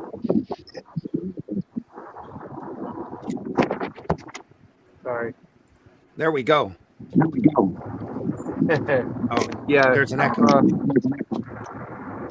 Still driving to work, but I'm trying to listen the best I can. And yeah, so my connection's just kind of fuzzy right now, but should be stabilizing. I've noticed I haven't been kicked off in a bit, so that's good. That's good. So, what was your local hangout growing up for comic books? For me, so I have a different kind of background. So when I was a kid, like I didn't really know of any places to buy comics, so I really didn't have too much exposure to comics. I actually grew up more of like a cartoon lover. So I actually appreciate comics now more than I ever did as a kid. But there was this comic book store that I learned about when I was about 12 because I got into Pokemon cards. And when I was a teenager, after I saw the first Spider-Man movie, Sam Raimi's Spider-Man movie, I became obsessed with Spider-Man, and Ultimate Spider-Man kind of changed my life. Like that was the comic that got me into comics. And ever since then, you know, I've been reading comics here and there. You know, then as you know, these movies came out like Sin City and stuff, my buddy would be like, "Oh, if you like the movie, you should definitely read the book." And then I read the book and I'm like, "Wow, you know, I can't believe I never heard of any of this stuff," you know. And so, you know, I grew up in a pretty small town, rural kind of area. So like the comic book store was not even in my hometown; it was in the next town over. And like I said, I didn't even know about it till I was 12 years old for Pokemon cards. So that's so because of that, even with the way my own stuff is written, like it's a love letter. You'll see it as a love letter to Saturday morning cartoons. Nice. Yeah. What's your go-to Saturday morning cartoon, Mike? That's a tough question because it depends on the part of my life. But It sounds like you're a little younger than the rest of the panel, so I'm just yeah, I'm a millennial. I was born in '86. Oh, Comics printed my that friend. boy. Yeah, I'm a kid of the '90s, so you know. I don't like you anymore, Michael. That's the That's fair. That's fair.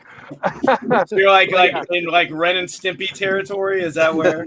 Yeah. Well, I never liked Ren and Stimpy, but yeah, that was my generation. Like Rugrats, Doug, Rocko's Modern Life, but Ninja Turtles. Ninja Turtles was the first comic based cartoon that I didn't even know was comic book based until I was a teenager. You know. We're talking about the second version of the Turtles, not the ones that came out in the 80s, right? Yes, the original cartoon. Yes. I've heard of it. Yeah, I know. I didn't even know it was a comic book until I was a teenager, and I was like, "What?" You know, because like I said, I didn't get into comics until I was like a teenager, and that was when I was starting to learn these things about all these different comic book things. But yeah. Ninja Turtles right now I'm still watching every Saturday morning. Like I own like a bunch of seasons of it on Amazon streaming. So every Saturday I'll just like watch an episode like 6 a.m. like back when I was a kid, you know. Nice. They have a great thing on I believe it might be Prime, but they have blocks of old cartoons. So it's like Popeye and Betty Boop and Bugs Bunny and all those. They have like 4-hour blocks on Amazon Prime, or it might be Hulu. It's one or the other. Check out Tubi. I don't know if you guys Tubi's a free streaming network because they put commercials. So I've seen cartoons like Cadillacs and Dinosaurs on there. Nice. Cops. A lot of the stuff that is really, really low on the totem pole of animated series, you know. The old Filmation, Zorro, Tarzan, and Lone Oh, Ranger. man. Oh, shoot. Yeah. Awesome. Like that was- Conan, not Conan, Thundar the Barbarian. Thundar, Jack Kirby stuff. Gumby. Yeah. Is Gumby on one of the? Is Gumby, Gumby love too? it. Love Oh, it. I hated Gumby. You know, here's a rough thing. Not a lot of people know about Gumby. When the cameras weren't rolling, right? The crew was putting Gumby and the rest of the team in the most sexually compromising position. Yeah. Of course, they had to. Yeah, that's the case, right? You just assume. So They're Yeah. thrown in playing with little plastic or little clay animals. Of course, Yeah. they're doing weird stuff. so Yeah, Davy and Goliath, they were using a lot of peanut butter. Gosh, Yes. that's amazing. That's an amazing visual in your brain. Hello, Davey. that's one of the things about like when I grew up, like even though like I grew up with like a lot of those like Rocko's Modern Life type cartoons, like Looney Tunes and Gumby were also something that was on TV a lot. So I grew up with Looney Tunes just as much as I grew up with like 90s cartoons. Like Bugs Bunny, like yeah, I mean that's a big inspiration for me is Warner Brothers Looney Tunes, especially Friz Freeling and Chuck Jones are like my two favorite types of Looney Tunes cartoons directed by those guys. They're all Tom and Jerry stuff. They've Yes. you know with the big blocks of different creators, different producers that did it. Any one of them just blew it away, and they try to bring Tom and Jerry back every 5 or so years, and it never sticks because it's never the same. Yeah. Never the same because Yeah. they just don't have the same heart when they try to bring this stuff back. Yeah. Well, Chuck Jones did both. He did both Tom and Jerry. He did some Tom and Jerry episodes, Yeah, and some Warner Brothers episodes also. Oh, yeah. Yeah. Shorts. He was mostly known for doing. He actually did the Grinch Christmas cartoon as well. Mhm. Right. So you can actually tell that it's him just because of the animation style. Oh yeah. Oh yeah. That big like upper lip when they're frowning, that big lip frown that they always have on, and Tom always had it, and the Grinch had it. You'd always tell the big furrowed brow. Love it. See the way we're talking about, you know, Exactly. Chuck and I'm sure, you know, Peter and Randy, you know, they think of Max Fleischer, they think of Seagar with the early Popeye stuff. You know, those were their guys. Oh yeah. No, Right? Rocket That Robin was was- still a little early. That was for me. It was Johnny Really? Quest. Johnny Quest in prime time. Okay, I remember that. dude, I got the Nice. box set of Johnny Quest right there. But the Popeye and the Fleischer stuff was always on in syndication early in the morning or early Saturday morning. That's when those were on. Gotcha.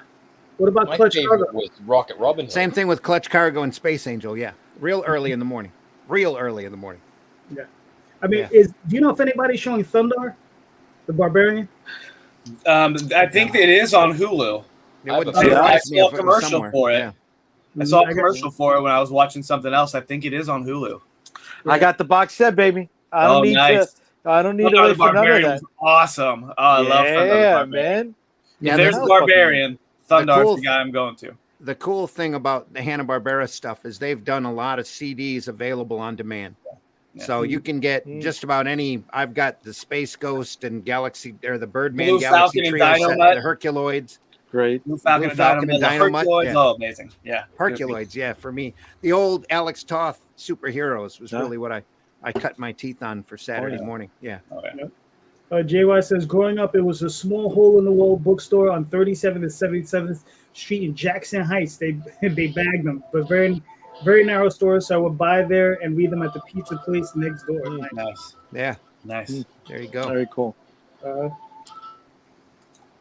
We had right next to the coin shop, there was a That was malt cool. shop that Mhm. my brother and I would sit there and get like 25-cent malts, and we would sit there, and I'm sure that I spilled malt all over them and made them even more unreadable than they already were. Nice. Of course, So- J-Rod, we remember the Filmation Flash. That Gordon was cartoon. great. I have that There's box some set cool also. stuff. Yeah. That's good Nice. stuff. Is that the one they rotoscoped the ships? Yes, Yeah. that was Yeah, prior to actually, He-Man. That was some of the that early was. computer animation stuff on television. I think that was they did Flash Gordon, then they did Lone Ranger, Tarzan, Zero, Zorro stuff, Zorro, and then yeah. they did He-Man and There was Ghostbusters. Lone Star before He-Man, right? It was No, another Barbarian Brave show. Star. Brave Star. Brave Star, yes, Yeah. yes, Brave yes. Star the cowboy or Black Star. Black Star. Yeah, Black Black- Star was a barbarian, wasn't he? Black Star was a barbarian, one Yeah. season of that one, but then Yeah. there was also Brave Star Yeah. after He-Man. Oh yeah, Didn't they Brave Star have the mechanical horses, right? Yes. Yes. Nice. Also, for me, Yes. it was Young Samson and Goliath. The Okay. kid with the braces that or the Yeah, bracelets that he Mytor. clapped. Yeah, Mm. and Mighty Heroes Mighty Mytor, were, yeah. were a big one from Terry Toons with Yeah. Tornado Man, Rope Man, Cuckoo Man, Oh yes, that they Strong were. Man, and then they were led by Diaper Man. Yeah. Oh, I'm sorry. I was thinking about the ones that the alternate versions were the Beatles, and there was only Oh. 3 of them. Oh, The you're fan- thinking the Impossibles. The Impossibles. Yeah, that's yes. Fluid Man, Coil Man, and Multi Man. Yeah. Yes. You know what that I was, love? That was mixed in with Frankenstein Jr. Oh, Yes. You know what I It's love great is stuff. when they repackage some of that old stuff. Do you remember Space Ghost Coast to Coast? Yeah. Yeah, I It was a hated it. talk show. Yeah. And they had the bad guys were his like sidekicks. Yeah. It took Oh me my the God. longest time to like that show. Oh, because man. I remember couldn't. them originally. I But couldn't. eventually it grew on Oh. me. Yeah. Crying, laughing. The first time I saw it, I'm like, how is this? How do I just figure this is a thing now? Oh, I loved it. I loved it. She had Yeah. to separate it from the other. Space Yeah. Ghost Oh, yeah. cartoons. Yeah. Oh, yeah. Yeah. I loved the Dungeons and Dragons cartoon. Oh, That great was- one. I have that too. on box set. I have that one on box set. Do you know? You can go on YouTube and you can find the unfinished final episode Mm-hmm. of the Mhm. series, Mhm. and it is heartbreaking. Yeah. If anybody was a fan of that series back then, If I remember correctly, they have the script and they just have people reading the script and then they have like stills and stuff from that they no, did. somebody did animatics for it, dude. That's right. That's right. Yeah. So there was a follow up to the one you're talking about. Yes. Cool. Wow, nice. Well, Jay, answer the question. What was your hangout as a kid? Oh man, hang out. Well, dude, it wasn't until I started doing these live streams that I found out when I would go on Saturdays to my grandmother's house and I would buy 50-cent beater books. It was from Calderon's dad at the bodega on the corner. So that was a nice little bit of serendipity there. I'd pick up stuff at a spinner rack at the Barnes and Nobles in the mall. I was surprised when I went to Puerto Rico for my summers as a kid that the Walgreens out there used to carry books with the magazines. So that was fun. And then on Coney Island Avenue in Brooklyn, my aunt took me to my very first. I'm sorry, I was born in the 70s. All right. So for those of us who are not EB, we were around before direct distribution, right? And my very first direct distribution shop was just a store with a fold-out table, and long boxes were all over the walls. There were no posters of what's coming next or anything like that. It was just long boxes on the wall, a fold-out table with the books that came out on Fridays, and it was a dude sitting behind a glass countertop with nothing in there, and on a register and a cigarette ashtray. And hey, kid, what do you got next? And that was my hangout. That was my Friday spot. After school, I'd go and okay, and Yeah. I think books were still 75 cents a pop then. Yeah. It was that $75 transition. Nice. Yeah. What is it? I started off at candy stores. So remember those? We used to have candy stores, and that's where you pick up your fit. And you'd have to go to the guy, and it would do it 2 ways. One, they would have sometimes they'd have a shoe. They would run across the top, across the counter. Where it was like clothes line, and they scrape the comics over the top. Yes. Give you that one. Give you that one. Yes. Or you'd have to ask, and they pull out the stack from behind the counter. And then my first comic shop though, was Super Snipe. And Super Snipe wasn't the first comic store ever, but I think it was like one of the first 10 in the country. And it was a great shop. It was the size of a postage stamp in Manhattan, about a mile from my house. I think I got there when I must have been 11, 10. when they first took me there. These guys from the neighborhood, and going a mile from the house was a big deal. Did they take you in a van and lure you into it with candy? We went on a bus, and they lured me with comic books. I would have went for it too.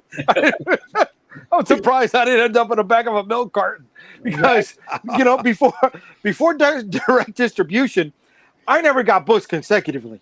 You and then God forbid it was story picks up in a totally different title. Well, God damn it, this shit is never going to show up on the spinner rack over here. So if you gave me 2 consecutive books, I was going into that van, baby. I was lucky. I have a whole storyline. There you go. Whole Spider-Man storyline. I won't hurt you. Your mom told me you couldn't get you. That's awesome. Yeah, I was lucky. I had Super Snipe. Down the block from them, I had Eastside Comics, which was run by a couple of weed heads on the weekend. And then I had the Batcave, which was a real comic book. Both of those stores, Super Snipe and the Batcave, were both real comic book stores. And the Batcave was awesome because they always had stuff that I could find nowhere else. Like, that's where I first encountered Neil Adams' continuity comics, Armor, Silver Streak, all those books. Awesome. When I found those books as a kid, that was like incredible. And then that's the only place I could pick up Teen Titans as well. For some reason, I couldn't find any other story. I couldn't find Teen Titans. Yeah. Well, that was a direct distro book, right? That never hit spinner racks. No, But- I think it did. Yeah. They had newsstand versions of it at that point. Yeah, I think the first one. Upon release. Yeah. Probably. Well, the newsstand books, depending upon the distributor, would come out 3 weeks after the direct market. Okay. Because when I was in high school, I would always use that to, and anybody else that, well, of course, we all knew who read comics and who didn't, who were the weirdos and who weren't back then. I'd go in and they'd buy the Avengers off of the stands there locally. I grew up in a real small town, and I knew where the direct market bookstore was just outside of Flint. And and at that point, junior and senior year of high school, I was driving back and forth for a hardware store gig I had in Flint anyway, half an hour there and back. On the way back, I'd swing into the comic shop fast enough to grab whatever I needed, or the bookstore actually to run back out. It was a bookstore, but it had an adult aisle. So I got to read the entire spectrum of comics just by waving at the guy and going, yeah, I'm 18. And going back around the corner and getting all of the underground books. So nice. I was working for that bookstore chain when Titans 1 came out because I got in trouble because I kept telling everybody what a great comic it was and that they needed to buy it. Now, here's just to follow up on this question. At what price point did you start at cover prices? Because I started at like 40 to 50 cents. Okay. But I primarily remember 50 cents. I started at 65 cents. Oh, I started at 15. I think and I remember because everybody, we had a box of comics over at my grandparents' house that were all 12, and I was mad because I had to pay that 3 extra cents. I still am a big bargain hunter. I love the Marvel Age comic books at 25 cents. I loved it. If I saw something that looked like a comic book, it had superheroes on the cover, it was 25 cents, I'm buying it. But I would say that I was probably at 75 cents-ish. Not counting the Archie stuff that was like 10 cents, 10, 15 cents. Right. Those pour up. For me, those 100-page super spectaculars that came out from DC were a big thing to me. 60 cents, then 75 cents. I had to have them all. It didn't matter what they were. There was 100 pages of comics for 60, 75 cents. I was buying it, That's the way it worked. Peter, what was the first price point that you remember? Well, I remember 20 cent, 25 cent comics, but I think because my uncles used to buy and they read a lot of Sergeant Rock and nice. They didn't read superhero. They read like, Nam war comics, the Charlton, Men at War and awesome. all that stuff. They read a lot of Archie, Harvey, all that, Gold Key. But I think the first superhero comic I bought, like I think I said before, was like Machine Man #1. So whatever the price point was for that, I think it was 35 cents. It might have I been think you're right. 25 cents. Yeah, I think you're right at 35. Yeah, 30% sounds, yeah. And then I do remember Devil Dinosaur 1 came out around the same time, and I was always a super fan of Kirby. There was something about Kirby's art that just drew me to it. So we're talking about Goki, Yeah. the underdog. Oh yeah. Sweet. Yes, this is actually one on my wall of comic books that you can. This is one loved underdog growing up, and I'm definitely gonna frame this bad boy. But I've got some spots that are empty. I'm gonna put this bad boy up here too. I've got a couple of other older ones here that I really love, like Brave the Bold Batman. That's a good one. Nice. Nice. And there's I've got a binder of old Del Goki, Solar, and Magnus. But the person punched holes in it to put it in the binder, and I was like, "Oh, no, yeah." So Yes, we have it. Yeah. I got a set of Marvel Family old Fawcett books Very that nice. somebody had taken and sewn the spine on oh no! Oh my gosh! Man. Jeez, just to keep the book together, you know. this is a good one. This is an oldie. There we are. Oh, Yeah. very nice. Well, with the detective. Love it. Yeah, get those sewn books slabbed and see them come in at a 1.0. That'd be great. You're lucky if you get a 1.0. Serious. I think you'd make money if it was a 0.0. You know what I mean? If you're gonna shoot for the bottom, go for the best. Seriously. Michael, are you still there? Yeah, I'm still here. Can you So, hear me? what was your go-to hangout spot when you were a kid for comics? So it was more when I was a teenager. There was this comic book shop, that I discovered when I was 12. But when I was a teenager, I was actually going, or when I was in my 20s, teenager and 20s, it was a place called Comicbook Palace I would go to when I wasn't buying books from Borders. So when I got into Ultimate Spider-Man, I was buying them by the volume because, enough comics were coming out where they were putting them together. And, that would be the place to go. Comic Book Palace is the only real comic book store that I really even know of. I mean, there was a couple others in the area, but like I said, I grew up in such a small town. It was like all these comic book stores were pretty far away from me. So Comic Book Palace was the closest. And but I remember I had to be in my 20s when I got it. So I got the trio, the original appearance of Carnage. I bought them for probably about $18 each or something. And now if I wanted to sell that first one, because the other two are not worth much, but I guess the first one is worth a good $300, which is pretty surprising to me. But I went to a convention the other day and saw that that's what the guy was selling it for. And I'm like, well, I have that issue. I'm glad I'm not trying to buy it now. Yeah.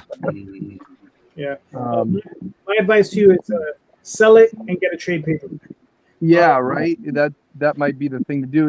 It's funny because I just recently got into wanting to collect Spider-Man comics from the 90s. So I'm actually kind of working on buying comics from arguably one of the worst comic book storylines of all time, but it still has some great moments. The Clone Saga. Oh yeah. So I'm working on buying comics from, or most of them at least, from that era. Just I'm that sorry. storyline from I'm 94 to laughing. 97. Michael, I'm laughing not at you but with you because you're talking about this stuff and I'm sure Randy would laugh at me if I'm talking about the Captain America run from the 350s, the way you're talking about the Spider-Clone saga. He's like, oh, you're so cute. That's how I feel about you. You're just, you're hitting that 90s stuff, and to a lot of people, it's trash. But you're saying, that's when you came in, so you fucking love it, dude. And that's Exactly. awesome, bro. I grew up on the Steve Englehart, Sal Buscema Captain Americas. Just Falcon was in there, and just old style superhero fight books. Yeah, pretty much. You guys were bringing up Herb before, and Herb was he was my intro into Captain America. Okay. And he was early 300s or late 200s. I don't remember which one, In But that Herb run was- was the Captain America No More storyline, correct? With Yeah. Super Patriot. And, oh, Yes. yeah, that was my go when we were going on Yes, road yes. trips. So I- Those issues were my go-to. I would bring them. I think Herb drew the first appearance of Super Patriot. I got them up here. Yeah, yeah, Or dude. before And then, that, and then the paper that it was printed on was different than the other newsstand paper that they were using. oh at yeah, the time. they're jumping up It to was a bit Baxter thicker, paper yeah. at that point. Yep. Yeah, yeah. Before that, though, there was a Captain America No More story that went from Sal Buscema to Frank Robbins. The Nomad storyline, right? Yeah, the Nomad. Nomad story. Yeah. I still remember to this day that splash page, Nomad jumping over cars, and I'm going, "What the heck is this? Who the heck's drawing this crap?"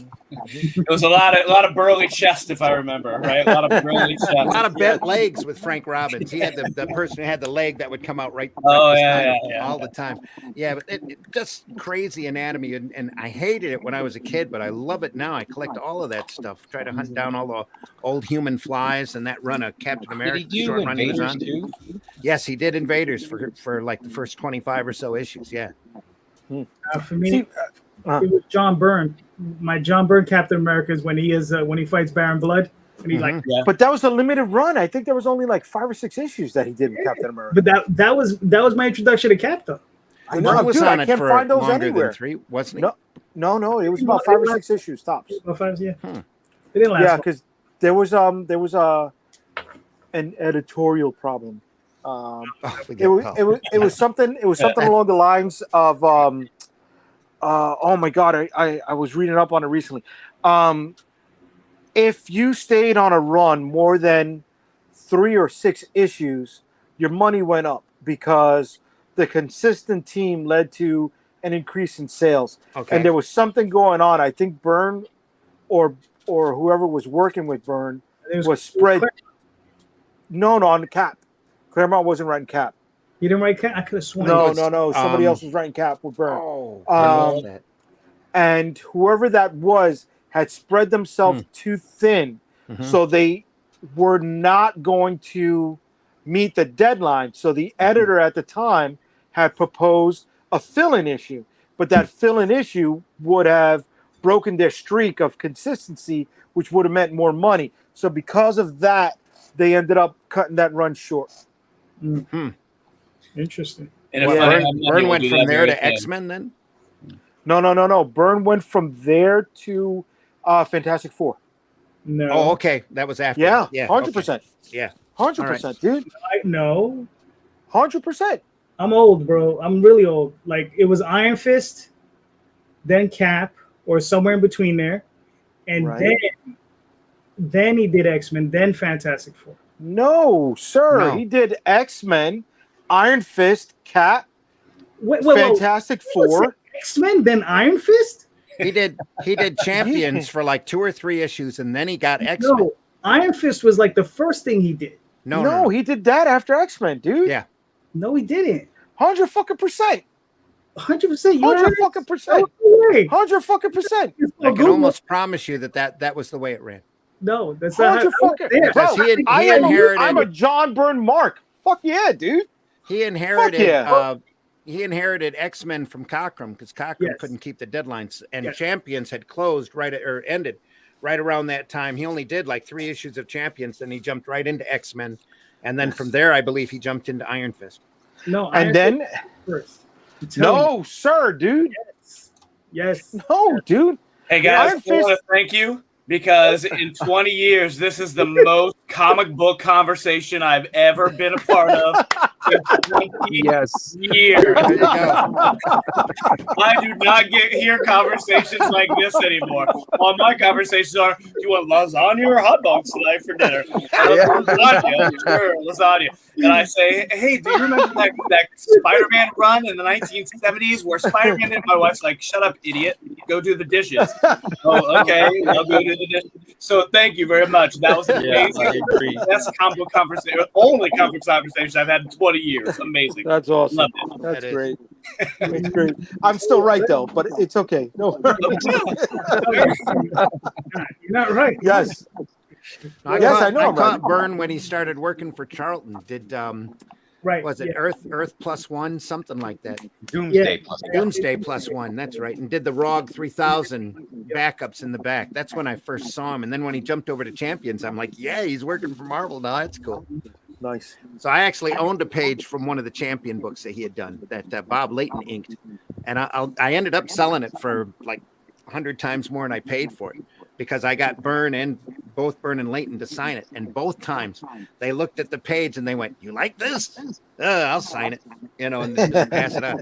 Both of them almost had the exact same reaction to the page, but I loved it. So All right.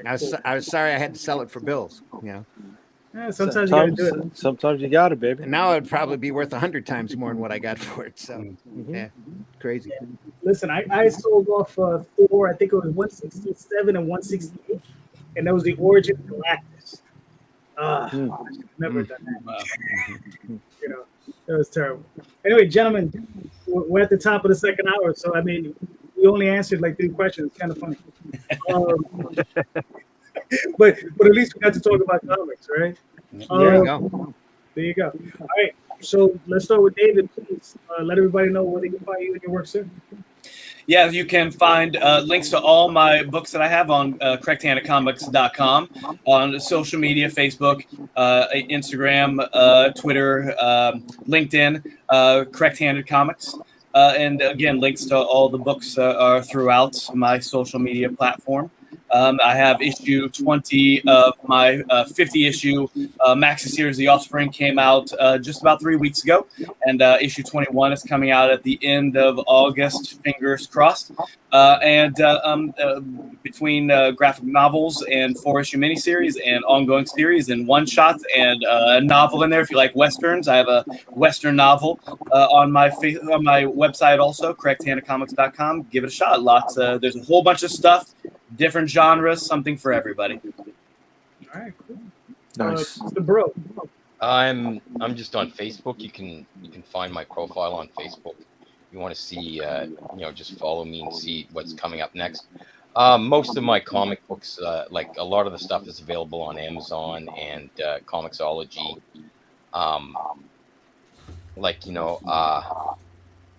The Deliver Us from Evil issue 1 is complete. Mud and Madness issue 1 is complete. They're just waiting for homes at the moment. I'm thinking of, like I said earlier, of maybe doing some sort of Kickstarter or Indiegogo or Zoop or something for them before I actually find a publishing home. And that's it for me. All right, cool. Michael, are you there? Yes. All right, so let everybody know what they can find you and your work, sir. All right. So Earth's Best Friends Volume 1 comes out next week. 7 days to go. You can pre-order it now at www.earthsbestfriends.co. That'll also get you all my social media and everything like that. I'm mostly on Twitter. It's at Schlogastic Book, which, there's a long story to that as to why it's not Earth's Best Entertainment. But if you were to search Earth's Best Entertainment, it should come up, because that's generally my name on social media, Earth's Best Entertainment. All right. Randy, you're up. You can find me on Facebook under Randy Zimmerman. You can find me on Twitter, but don't look for me there. It's a cesspool of hate under Randy Zim. You can reach me at thezimcast@gmail.com. You can hear me on Wednesdays it's going to be 8 p.m. starting in August. On Wednesdays on the Raging 2 Network, we do the Zimcast there, where we talk about the comics and the comic business. We're going to start an hour earlier to see if we can get a wider variety of guests on. And then I also do a show on Sunday morning at 9 a.m., which is great for people like Rich, who are over on the other side of the world. At 9 a.m. called the Sunday Funnies, where we talk about the more fun and lighter side of comics. We try to talk positively about this art form that we love so much. That's over on the Raging 2 Network and Facebook pages. You can get to it through my Facebook page. Every Wednesday nights, 8 p.m., Sundays at 9 a.m. So, and then other than that, I'm going to start a sign-up page here pretty soon for the book I'm working on now. I'm about a third of the way through it, called My Life with COVID. So I get to talk about my wonderful hospital experience and 6 weeks under the respirator and all of the crazy drugged out dreams that I had while I was on the road and never left Flint. So. That should be awesome. I'm looking That's a. forward to I having think that's people read the better title. I'm on the road and I never left Flint. That's what it should be called. My experience with COVID delusions. I traveled all the way out to the West Coast, never left my hospital bed. Attended Taylor Swift's wedding too, so don't ask me how that happened. That's crazy. I love Tay Spent Tay. some Why you time with couldn't her invite Asian me? family. It was great. Yeah. Fucking Randy couldn't invite me to her Yeah. concert. God damn it. Well, I was on the road at the time, so I got involved with it. Heading back from Vancouver, where I was part of a crazy game show. You'll read it in the book. You'll read it in the book. He was up there with heart. I woke up and asked my wife to check our bank account because I was sure that the $250,000 should have hit the bank by then. That I had won during that game show. Wow. But yeah, Damn. crazy So, time. Mr. Rosario. Unstoppable Comics, ladies and gentlemen. All roads lead back to Unstoppable Comics. You want to know the social media links? Check out the website. Go there now, and all trades are free shipping. So hit us up. Nice. All right, cool. Free shipping. That ain't cheap. Nope. Exactly. It's not cheap. So I'm JD Calderon. I can be found here almost every Sunday. And you can find me on Twitter, Facebook, and Instagram, all under JD Calderon and DeviantArt. And you can also find me on DiabloChronicles.com, TallTalesOnline.com. And I will be fulfilling my campaign very soon. So that means there will be another one forthcoming. Hopefully. Likewise. Yes. Nice. So thank you so much, gentlemen. This was a lot of fun. This was very interesting to talk about comics. We got to do this all again. Peter, I got to get in touch with you. We'll do a one-on-one. And the same thing with you, Michael, and Dave. If you want to do another one-on-one, we can do that. All right? Sounds So, good. have a good night. Thank you so much. And Night. Thanks, guys. Nice to meet care, you. everybody. Thanks, JD. Thanks, guys. Take care.